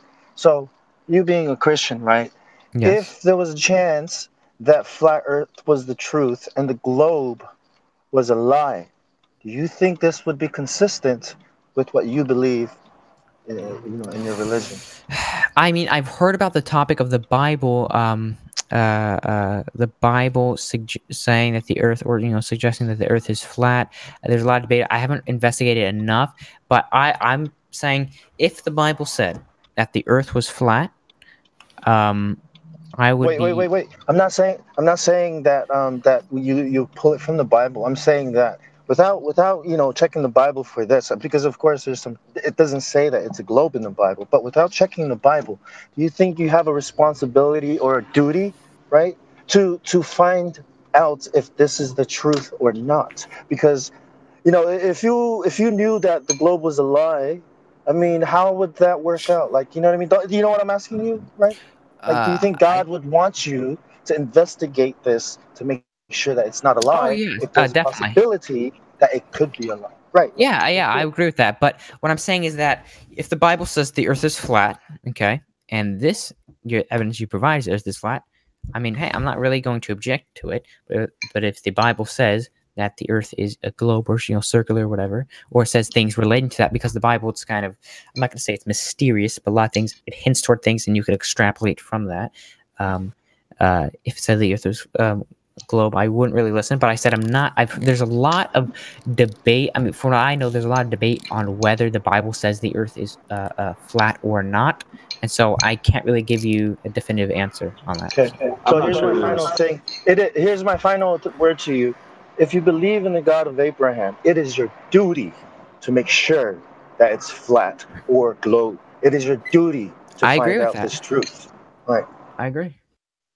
Yeah, just the general concept. I mean, what would the creator want for you to understand the creation? I mean, come on. That would be like honoring the creator, right? Yeah, I mean, I could go into the specifics, but I guess you could say so. You read the first few chapters of the Bible, it kind of looks a lot more, it matches up a lot better to what Flat Earth is explaining rather than what the global model is explaining, just in the first few pages. Well, yeah, I mean, he goes as far as it's your duty, but I mean, they open the book, you open the Bible, and what does it first talk about? It's the first opening chapters. It's like, hey, learn about the freaking Earth. It's literally about that, right? It's like he talks about the sun and the moon and the stars and how they're always the same and that we use them to measure time.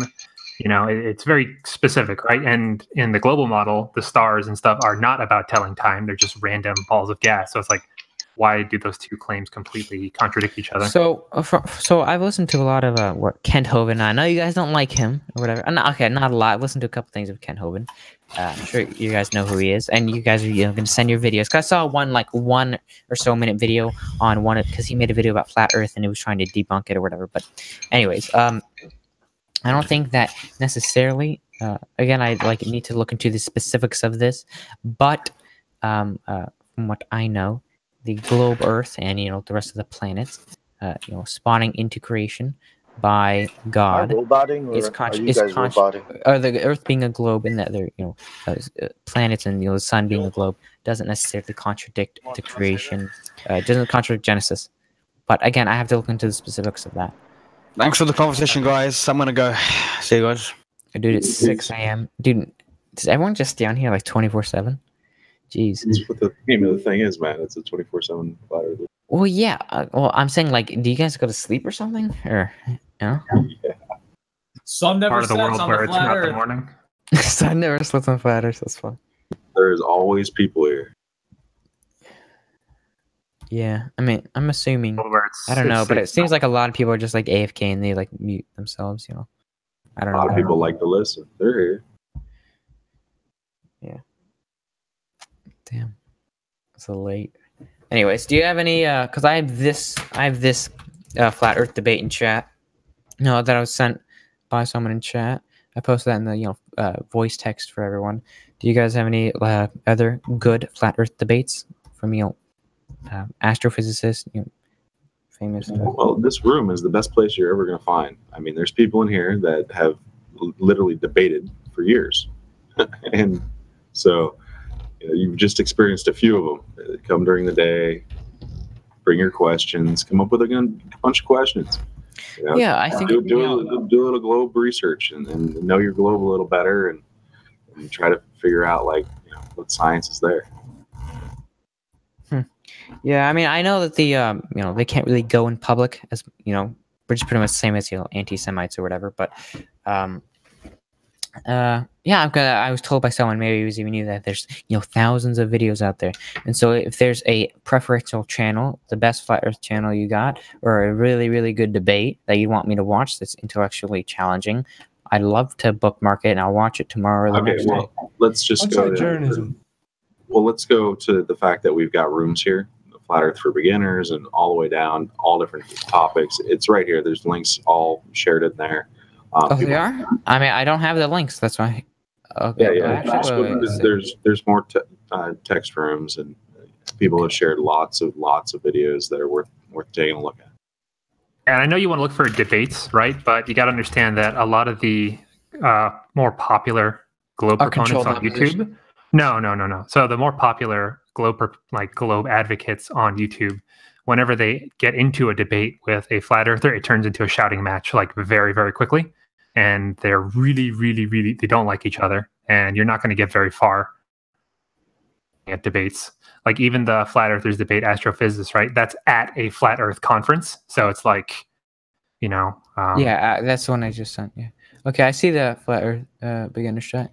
I'll be sure to I'll make sure to watch these soon. Not the best thing in my opinion, just because it's either heavily moderated to one side or the other.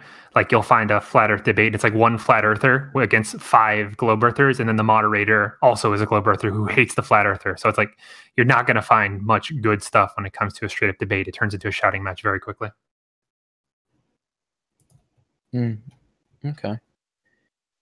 There's some great flat earth beginner videos in there. I mean, awesome watches, very entertaining as two people, people competing over an idea and going back and forth, just laying out some, ideas, the 200 proofs or, other scientific based, I have a flat earth videos are out there. And this isn't, I have a question, but it's not like intellectually challenging or anything. This is just kind of like what you guys think. So, obviously you guys are flat earthers, you believe in the flat earth. Like, what is something, because I know you guys don't have funds, you're people sitting on Discord, you don't have millions of dollars or tens of millions. Like, let's say realistically, I'm saying let's say I'm not super rich or anything, but let's just say I sent you guys a ton of money, a ton, and you could do whatever experiment you want, and we're still living in the real world. This isn't a hypothetical. What is without talking about these laser experiments and whatnot, what do you think is the most concrete proof or the best way with this money that you could try to disprove? I would get a Concorde, I would fill it with a buttload of fuel, and I would fly from the North Pole, or I'd fly from Canada to Antarctica, back over the North Pole. Do a north to south circumnavigation, one trip, with a heap of fuel on board. Yeah, I mean, look, I don't. If this is true, you'd probably if this is true, there's a good freaking chance that you get chased by fighter jets, or they try to take you down somehow, right? So there's a couple. Hey, Hans. Oh, sorry. I didn't mean to interrupt, but I was just gonna say I'm gonna post 3 videos for you because you wanted some good debates. This is an old show from the 2015. It's called the Ball Earth Skeptic Roundtable, and it's usually got it's not as much of a debate, although sometimes there are some globe perspectives on it, but it's more this was kind of at the beginning when Flat Earth first really started coming through, and this was a really good series of roundtable of just really good discussions. So I'm going to just link 3 of them. And so, yeah, but you can always look it up through Baller Skeptic Roundtable, but it's just kind of in that same category of that you were looking for. So I thought I'd send it your way. So, yeah, I'm going to create bookmarks on Google right now, and I'll, see. I wish I could. Let's see. What I did at first is I didn't look up debates, but I looked up debunking videos on both sides, and then I just watched those.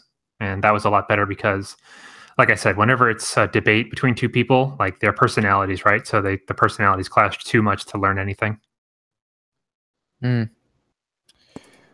Hey, Hop, have you seen the NASA symbolisms? All their... yeah, their I mean, I know they dude, I'm saying the elite and stuff. I believe in a lot of conspiracies, but pretty much, I'm just going to get this out there. all the information I know about, flat earthers and stuff is pretty much what either, normie or, whatever mainstream consumer that well, we can I have tell the you same take amount of your- knowledge as them. So Yeah, we can tell you take your research seriously. I mean, there's a lot of resources here on a lot yeah, of I'm bookmarking all of them in a folder. I'll watch them soon. Flat Earth is the ultimate conspiracy. There's no better Yes. conspiracy. Really active. They're lying to you every day. They're lying to the kids. The government's lying to you constantly. They're constantly launching new rockets. They're constantly launching fake satellites. They're constantly lying, and it's active, and it's going on right now. 9/11 is over. You can't really do much about it, but Flat Earth goes on every single day. It's a Pandora's box of things about the Earth, too. When you recognize they can lie scientifically about where you live, everything's on the table scientifically about where you live. Right. So in my mind, the globe Earth is absurd. And the quote from Voltaire is, if you can make people believe in absurdities, you can make them commit atrocities. So that's one of my answers. To why. So, never mind. Just bookmarking these. I'm going through, the whole flat Earth beginners chat. Yeah, my mom, my mind was blown when I heard the term flat Earth. I didn't even consider it and thought it was crazy. And then finally, watched a flat Earth video or two, and then I'm like, oh shit, this is stuff I can tell that this is what I see, this is what I experience, I identify with it.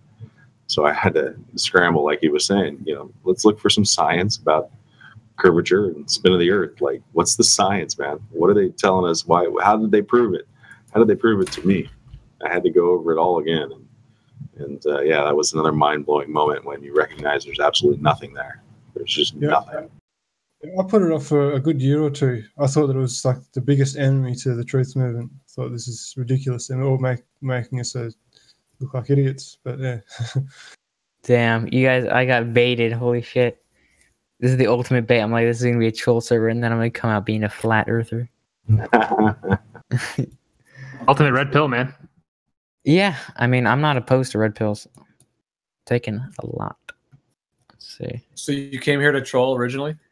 No, that wasn't my original intention. I was actually, I was told that someone they banned for trolling. They're like, and I'm like, hey, can I have the link? I want to see this, because I've looked up flat Earth discourse before, because like I want to see like what they actually had to say. But and that was a while ago. I don't like search it up every day. It was maybe a couple months back, and I didn't find any. Or the one that I actually did join, there was like no one on it. But I joined. I want to see what people were talking about. I saw there's 20 people. I'm like, shit, this is like more active than the right server. That's the one that I hang out on a lot. Just got like a lot of members. So I'm like, hey, I'll just like mute myself and I'll listen in, because I want to see the actual positions. Because I've heard for the last few, a couple days ago, I heard that do you guys first? Let me clear up my thoughts right here. Okay, so I was gonna ask, do you guys know who Darth Dawkins is? And we talk about religion, theology, law on a lot of different servers. He's a presuppositionalist. If you haven't, you should look up some videos. And he's pretty much the perfect example of why debates aren't really so good, because personalities clash a lot with how he interacts. But anyways, I was told about some people that are like, oh, I've hanging on flat Earth discourse, and I've debated like the best ones, and there's like nothing that you can do to like disprove them. They're actually smart or whatever. And I doubted that. And so when this guy brought up the flat Earth Discord or whatever, and I'm like, shoot me a link. I want to see what they're actually talking about, because I mean, there's got to be substance to it, right? If people believe it. Yeah, the idea is that the stereotype is that these people literally just popped out of thin air and they just believe it. Like they didn't go to the same schools and they didn't get raised in the same system. So mind if I ask a question? Yeah, sure. Why do time lapses of stars rotate in different directions in the northern and southern hemisphere, fitting perfectly with the perspective we would expect for rotating around Earth? Why do they not change as you revolve around the sun, and the sun would obstruct those same stars?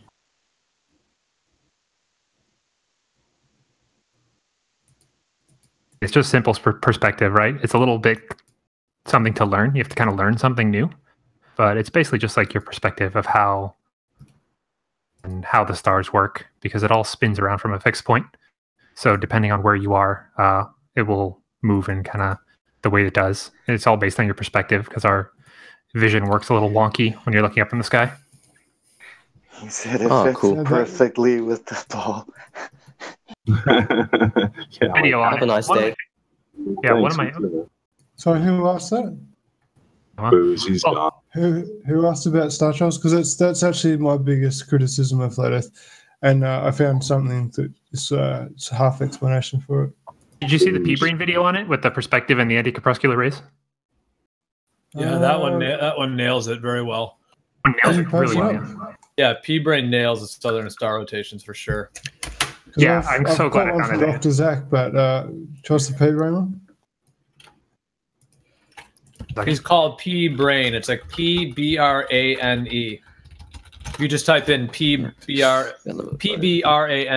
and then you know, Southern Star Trails, he's got some really good videos on him. Yeah, it's just due to perspective. If you've got let's just say it's the flat Earth, and then let's just say it's a flat disk of stars above us. Let's kind of leave out the dome idea for the moment, even though the dome could have sort of refractive effect in those southern regions. But outside of that, just the way light may kind of act in those outer regions. But even just as in a basic way, let's just say it's a huge disk of stars above us.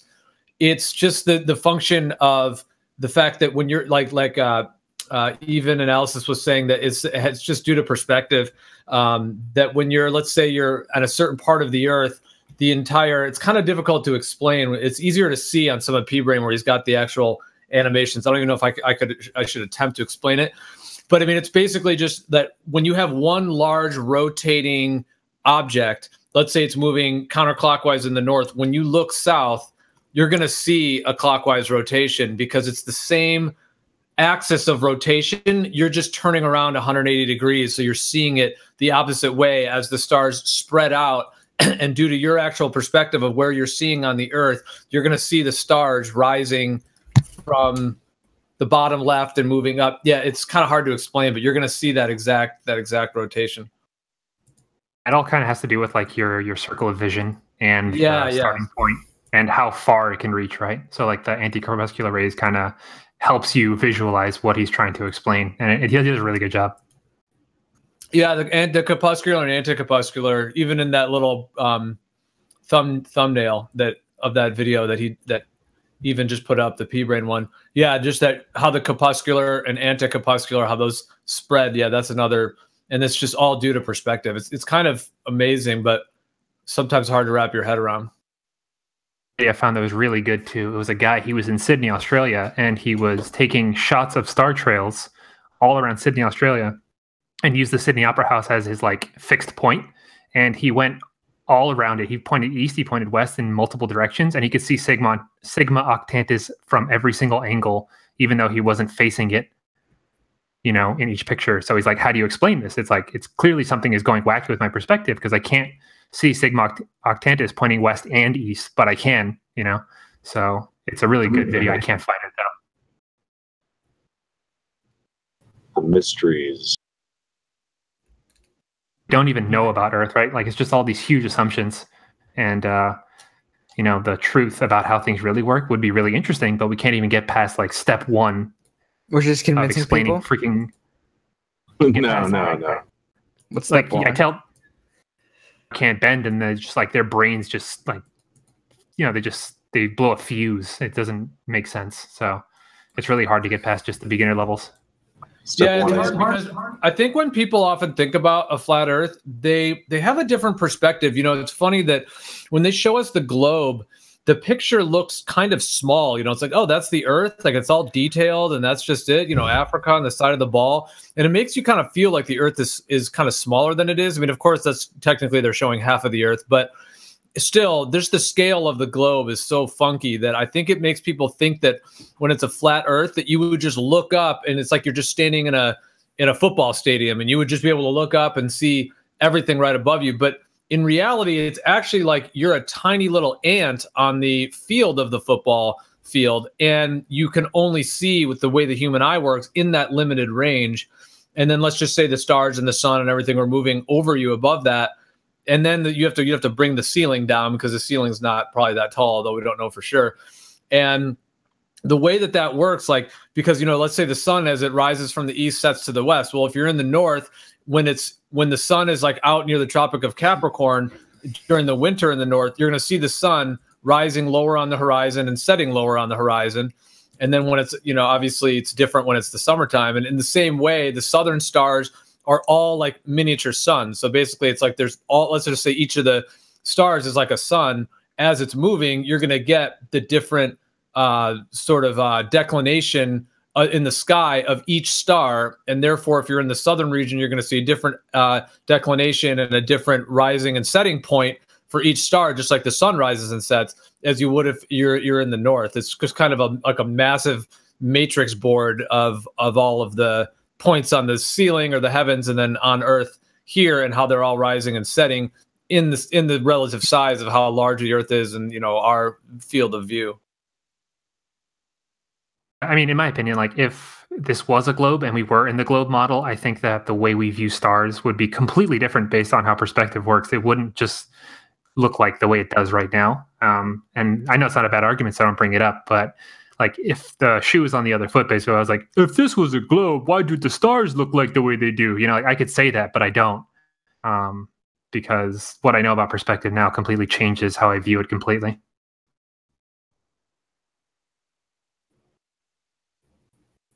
Yeah, it is interesting that the globe, I mean, this is getting a little bit theoretical or philosophical, but just the idea that the globe in and of itself, the way that they've extrapolated the whole thing and kind of changed the components, like instead of the celestial sphere spinning, we're on a sphere spinning, things like that. And so it is interesting, these kind of explanations that they've given that seem convincing for the globe model, like the shadow of the moon, the shadow of the Earth on the moon, and then everyone thinks that, or the southern star trails.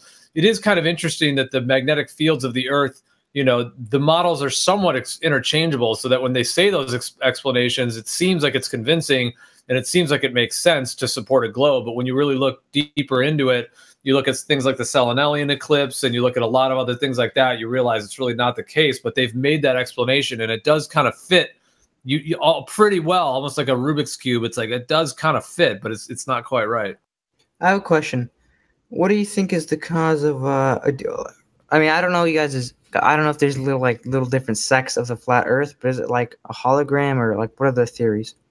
Like the sky, because, you know, if it's not, what's the explanation for eclipses, first of all? I don't know.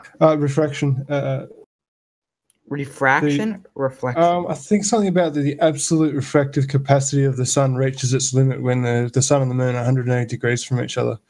You know, and then there's also the up and down, the what do you call it?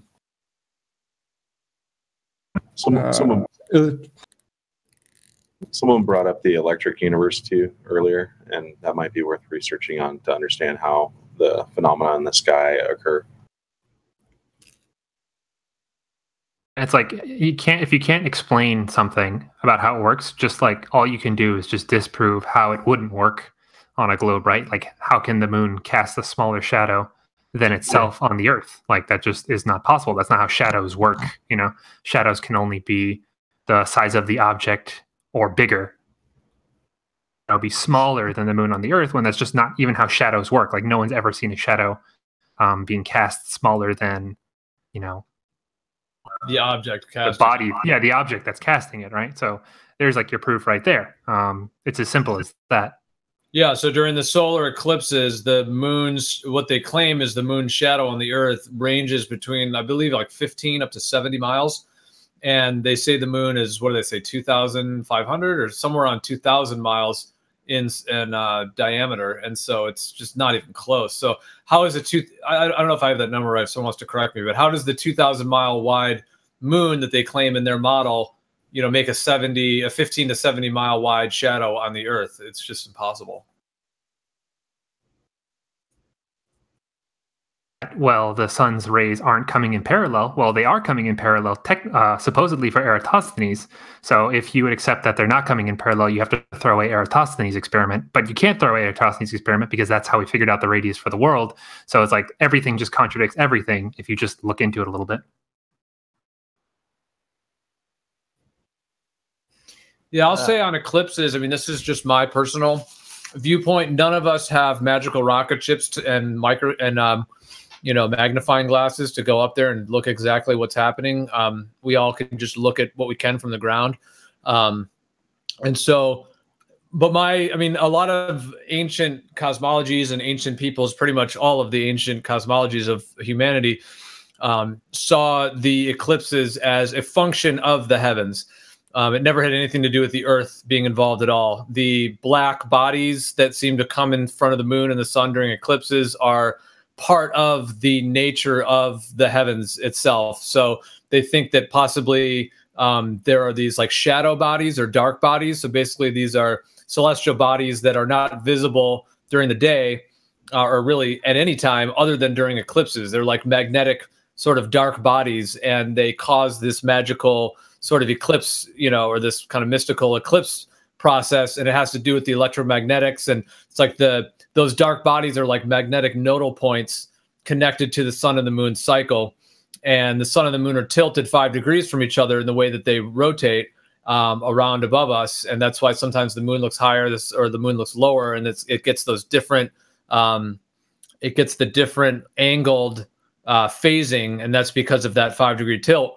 And then when the 5-degree orbits meet is where the nodes of the moon are, is what it's called. And those nodes of the moon are where these potentially dark bodies are. And whenever there's eclipses, it's when there's a new moon or a full moon that is aligning with the nodes of the moon. So it's 4 bodies that are connected. It's the north node, the south node, because the node is a 180-degree axis, and it's the sun and the moon. So it's those 4 bodies.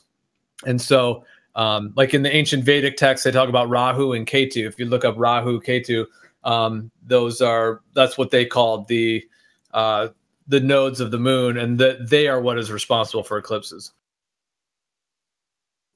Okay, so do you guys think that?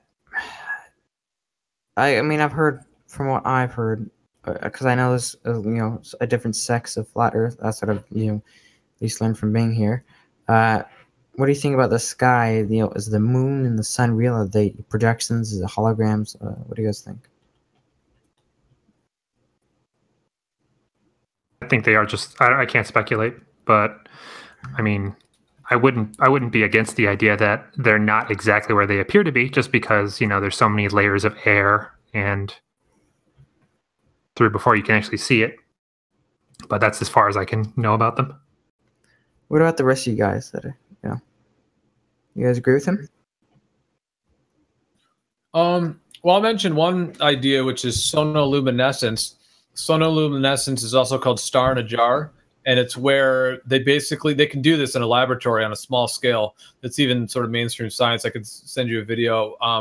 But basically, they emit sound through a bubble in liquid, and by emitting the sound through the bubble in liquid, it actually gives off a light. It actually emits a light, and they call it a star in a jar because it looks exactly like a star, literally in a jar that you can just look at, and it twinkles like a star, and it moves like a star. It kind of has a wavering pattern the way stars look, and so there is the idea, like in the Bible, talking about the waters above, waters below. So if it is water up there, some kind of liquid, potentially it's literally like, God speaking through the heavens, or it's like souls are speaking through the heavens. Like sound is emanating through the heavens through the stars and the sun and the moon, and they're all luminaries. And the word luminary means that which gives off light. So these are literally potentially sound frequencies, different frequencies that are giving off light. And they're potentially vibrating through a liquid, if that's what the heavens are above us. So they're luminaries, light energy, whether you call it, God's voice or sound or, souls. I mean, there's, because it's the heavens, it's kind of mysterious in that way. But the star in a jar is pretty fascinating, and sonoluminescence. That sounds a lot more believable than than we don't know. That sounds. Can you say real quick? Can you send me some things on that? I'll have to see that. But from what I've heard from Kent Hovind or whatever, the early Earth apparently, according to the Bible, had like a ring, or that what he thinks there was water above the Earth, and what he thinks is that it was some sort of like gas or ice ring surrounding the whole Earth. So the possibility that there would be water, surrounding all of Earth. Can I ask a question, please? Yeah, sure. From the southern hemisphere, why do the images of the moon appear upside down? And you can verify the change if you drive north and south, traveling and taking the pictures of the moon. You can see that change as you move to the other side of the Earth. It's like a school project. I think he's reading off. Sounds like he's reading off of Google, like some kind of flat Earth debunk thing. A script or something. Yeah, but that's cool. Just a question, because it's definitely true that, like, how would you explain that, like with like evidence and concepts to debunk that? I kind of forgot what you were saying. Someone remind me. Okay, so sorry, I forgot. So from the southern hemisphere, why do images of the moon appear upside down? And you can verify the change. Yeah. I hear you. And okay, so yeah, I mean, that technically could fit on a globe model, although the way that doesn't fit on a globe model is that if the moon is a sphere, you should actually see a different angle of the moon. So you should actually see a different face of the moon, and we only see one face of the moon. But that aside, on a flat Earth, it would also work that the moon's image would be inverted in the north and the south. Let's say the moon is where the equator is, and let's just call it a flat disk for the moment. And it's like if you took a sheet of paper and you stuck it to your ceiling, if you walk to one side of the room, you're going to see it, one direction. If you walk all the way to the other side of the room and you look up at it from the other direction, the image is going to be flipped 180 degrees. So you're saying it's all about perspectives? Yeah. A lot of things are about perspective. I mean, technically, the idea of the moon's image being flipped could work on both models, but if it was a sphere, you should see a slightly different face of the moon because you're in the north or the south. You'd be looking at different angles, and we don't. We see the same face, but the general explanation could work on a globe or a flat. The fact that the image would be reversed from the north or south. Understandable. Have a nice day. Did he just leave, Laura? He came earlier, asked the question, left, and then he came back. It's funny because he comes in with kind of serious questions, and he's pretty respectful, and it's a trip. I've seen people say, "Hey, I'm doing like a report for school. Like, can you help me find a resource?" Who the fuck is this? Yeah, maybe he's just doing a report, and he's coming in here and just trying to ask the questions. I don't know. He seemed like he was just trolling. No, that was a relevant question though. I mean, if you take a picture of the moon to your ceiling and look at it from either side, it does change. And I've heard that. Well, I haven't actually observed it for myself, and this is one of the things I want to check: is that the moon cartwheels through the night sky. Right. Yeah, like wagon wheels. Yeah. So, where did the origin? This is another question because I'm trying to find out things, and I'm not gonna watch these because, dude, it's literally 6:46 a.m. for me. So I got saying hi, that was just sleep. But wait, what did you say? Never mind. Sorry. Go ahead. Anyways, what I was gonna say is that where did the theory that the Earth, again, I don't know if all flat earthers believe this, but where did the theory that the Earth or the flat Earth is surrounded by a big ice wall come from? Well, I mean, my personal view is that could be a psyop from the government, simply or because from these people doing the lie. The reason I think that is that it would make sense that they would want to kind of convince us that it's a wall all the way around. If there is other land out there that's very easy to access, they would want to hide that from us and make us feel like we're more trapped with a wall around us. That's just my personal feeling.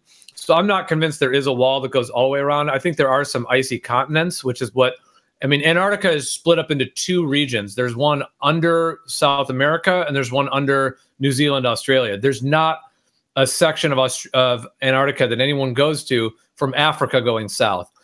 Ever. They always go over to the South America one or over to the New Zealand one. Now, maybe there's some, military secret spot there or something, who knows? But anyways, there are certain reports of sailors that have traveled around. Like they went down to Antarctica and they tried to sail around Antarctica and they ended up going 60,000 miles, which would be impossible if Antarctica is a small little, continent on the bottom of a globe. If the globe is 25,000 circumference, obviously that continent on the bottom is going to be much smaller than the circumference. And they're saying they traveled 60,000 miles around the whole thing. But, those are kind of just stories of explorers. But So, I mean, the bottom line, we don't have validation or verification of whether there's a wall all the way around. People have different ideas.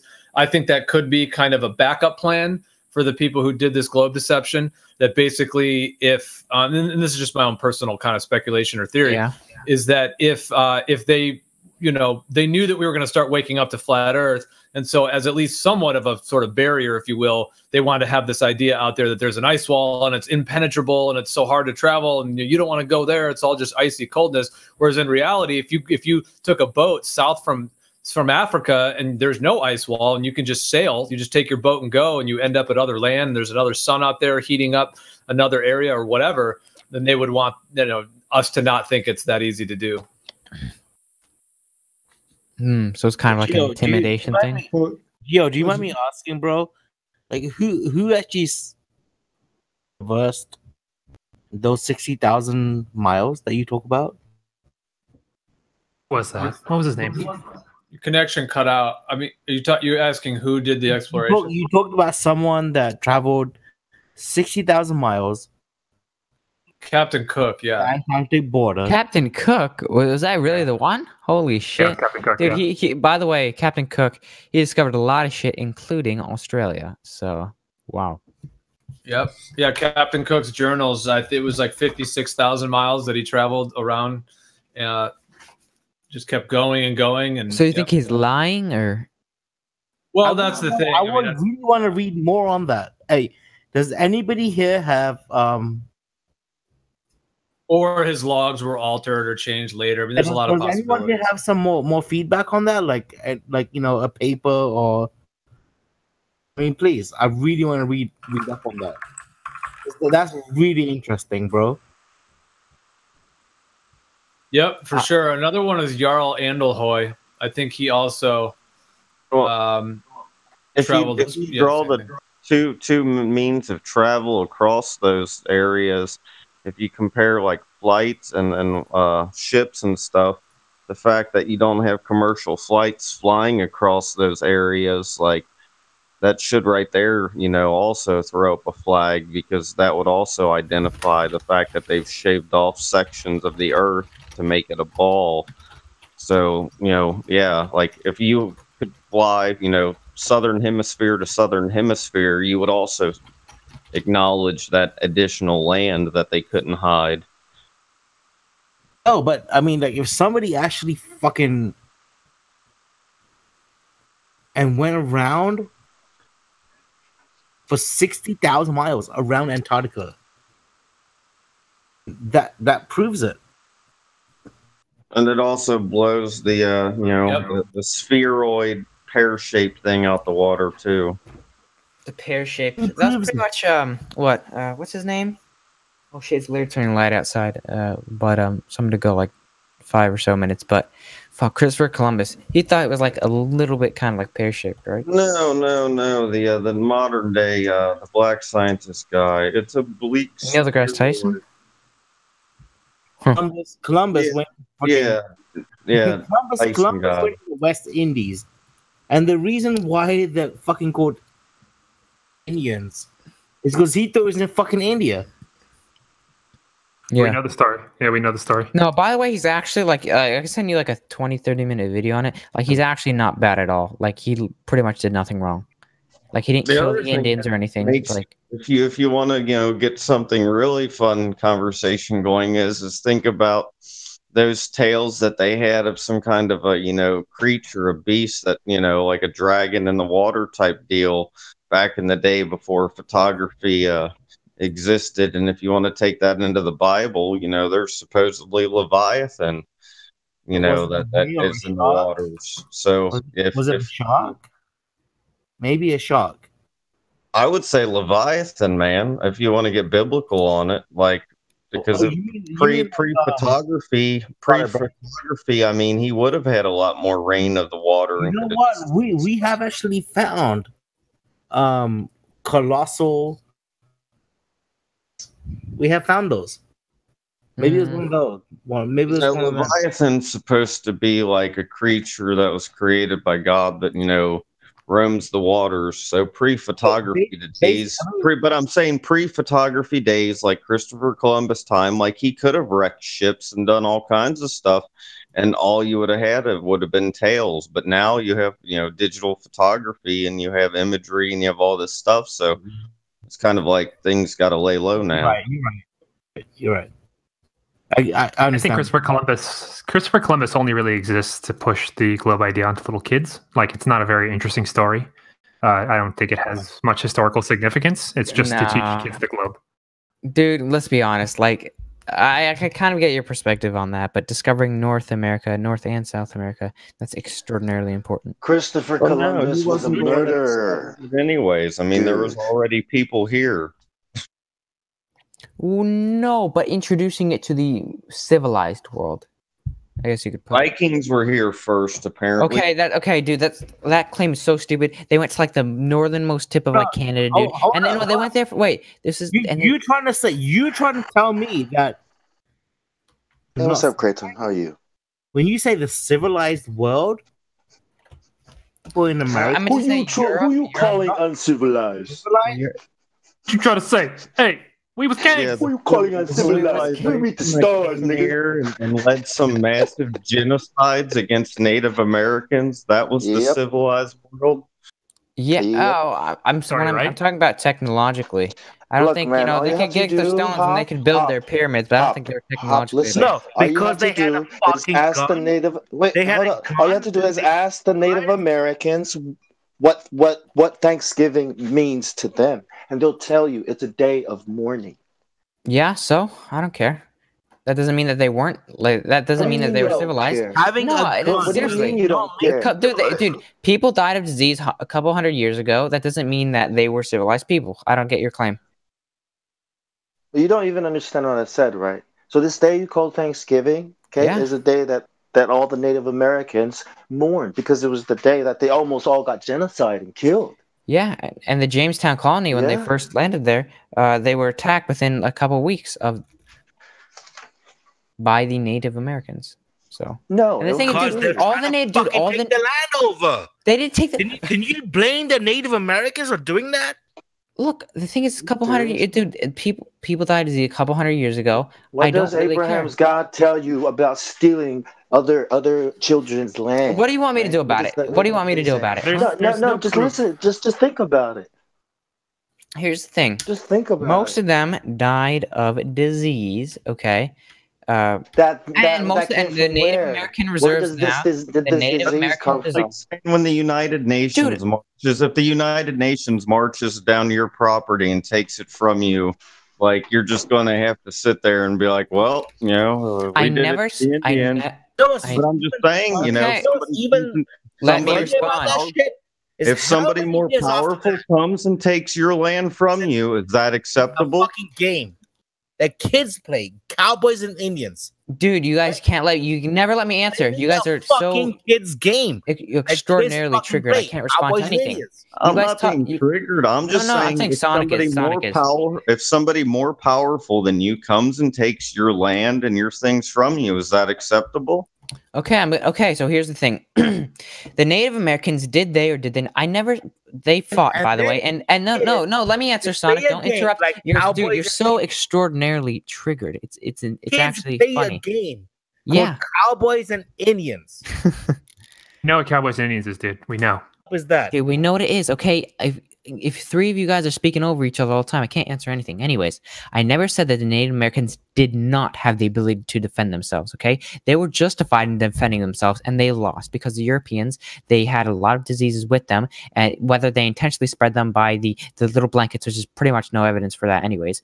And the thing is, once the Europeans landed there, and the disease is spread, they can't control it anyways, and they can't say, I want you to die, you have this disease. It's just the disease spreads obviously naturally, and they defend themselves, and they lost because the Europeans, what I said, civilized people, because they're very technologically advanced, they had guns and a lot of other technology to defeat them. They sacrificed each other, hundreds of thousands. More civilized, but civilized, way more civilized because they know how to kill people. Here's the thing. That's respect for life. No, that's they part were of the civilized. indoctrination. Dude, okay, Cognitive dissidence is the perspective on what civilized is. Civilized is the ability to interact with peoples without the hostility and violence. And clearly, they wanted the land, they wanted the resources, and they weren't going to let the Indians keep it. That's not civilized. Here's the thing: If you think about the what Indians couldn't collect the natural resources. What does anyways. civilized mean today? Civilized means today that you have respect for life. Wait, sorry. That is being civil today. I'll wait. I'm going to go take my neighbor's resources, but I'm going to do it in a civilized manner. Here's the thing, dude. Here's the thing. They couldn't even extract most of the resources at the time. And the thing about that is pretty much all the Native American reserves now, they're from other Native Americans. The Native Americans stole land from other Native Americans because that's what it is. It's conquer and destroy within the natural world. Again, it's like what they did want to chop down all the trees and destroy nature, so that made them uncivilized. I never dude, it was a complete straw man. And then they bring in the Chinese, right? They go over to China and lie to China. Hey, come to America, the new world. And then when they come over, they turn them into slaves. Dude, I don't get your point. Are you trying to guilt trip me into something? I don't get your point. I want you to research Columbus. Columbus was a good man. It was a fucking genocide. It was a genocide. Yeah. That's so. Dude, they died from disease. I don't really care. We hear about that shit that happened in Germany too many times. They rewrite genocide that occurred in America. Just stop let's yelling. calm down. Back off. So, first of all, what I'm going to say is, look, you guys don't know history, right? You weren't there, right? He can interpret history his way, and you can interpret history your way. You don't know what actually happened, right? Here's the thing. So, let me get something out real quick. There's nothing really to determine what actually happened in the past, right? So, just like saying something happened and being passionate about it doesn't actually make it more true or less true. Okay. You could say the colonizers were bad, but you can't say Christopher Columbus was bad because when he discovered it, he actually defended a lot of from the accounts. He actually defended Native Americans from being abused in ways like they would, because back then they would chop off hands. You had enough work on. No, you're interrupting, dude. Wait for 3 seconds. Come on. I know you can hold up. I believe in you. Okay. And so when he went back, and when he finally went back to a lot of the islands or whatever, the population had been pretty much decimated. So it was other people that had abused it, not Christopher Columbus. Okay. You could talk about, the Europeans or whatever. They were bad. They took all the land, they killed them, whatever, genocide. But Christopher Columbus, he pretty much did nothing, dude, except discover America. Okay, we keep getting sidetracked. Let's go back to the India. Columbus was supposed to go to India. Anyways, I don't really think it's bad. No, Columbus didn't do India. That was just fucking British. Nobody knows what happened to India. No, what's so funny is nobody even knows the name of the guy who actually went to India and said, you know what? I'm going to take this motherfucker over. I know Muslims took over a lot of India for hundreds of years. That's what I do know. There's no name for one guy that did it. Yeah, so you can't just blame one guy. Oh, look at that. Right. Like, why you should... They did don't think over. They fucked over India. Dude, India, all countries at one point, they've pretty much been conquered over. But then again, if you think about it... Guess who's fucking over Africa now? China. Think about it. Wasn't England also fucked over? I'm assuming there's one time where they got conquered, but but also, like, say the Romans took over a lot of England. They civilized them. They founded a place called Londinium, which is modern London now. The infrastructure that the Romans set up is still the main pathways for all of Europe. The Romans, the pathway system that they use and how it's organized is still used today. You killed me with that. They conquered them and civilized them. That's civil life.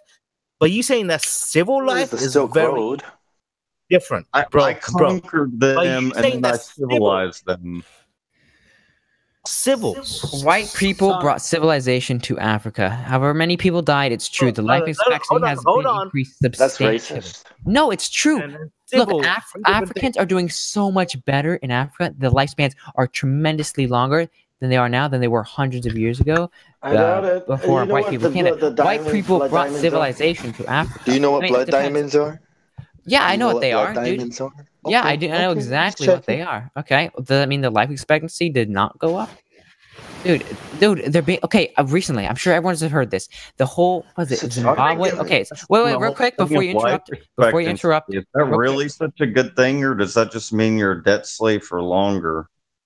That's what I'm trying to say, right? It doesn't matter. None of this shit matters, right? Because how does it pertain to your life, and like why do you know these things, and why was it taught to you, right? Well, just anything, right? Oh yeah, anything. Okay, but I agree with you on that. But I just want to get something out real quick.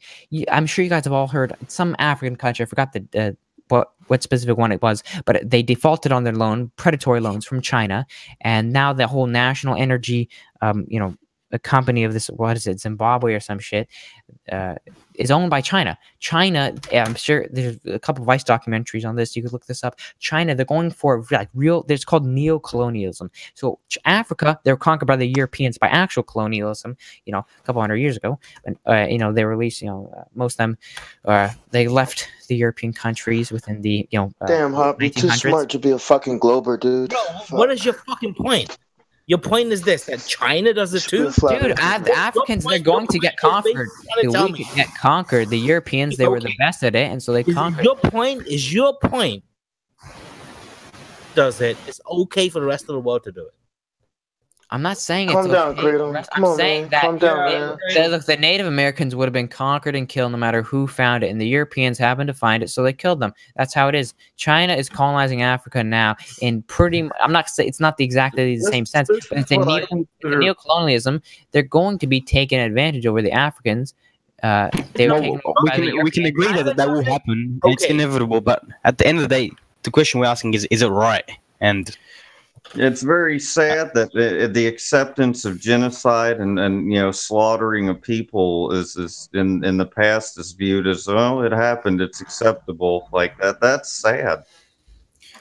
Yeah, it's sad that they died, but they're dead now. So hey, I mean, I can't bring them back to life. The fact that we fucking made out of it, dude. Okay, your mic's cutting out. Indians, bro. Yeah, Kratom, you're bringing Sonic. What's the question? Sonic, what's the question? Bad as fuck that we made a game out of it. Dude, I don't get your point. You're gonna ask a question, then you trailed off. The point is this: we fucking caused genocide. We also made a game out of it for our kids to play, called Cowboys and Indians. Ooh, what an impressive system we have in America. No bearing on my life or anything about what I do. Yeah, great. Native Americans died a couple hundred years ago. Whoa, look at that! And now we have amazing lives within North America. Look at that. Hop, no impact. I just want to remind you before. Hold up, man. Sonic, hold up, man. Let me just say something to Hop here. You do is taxed and requires a permit or a license of some kind. That's the great life you envision. Okay, 0.8. He was gonna ask a question, or he's gonna make a statement.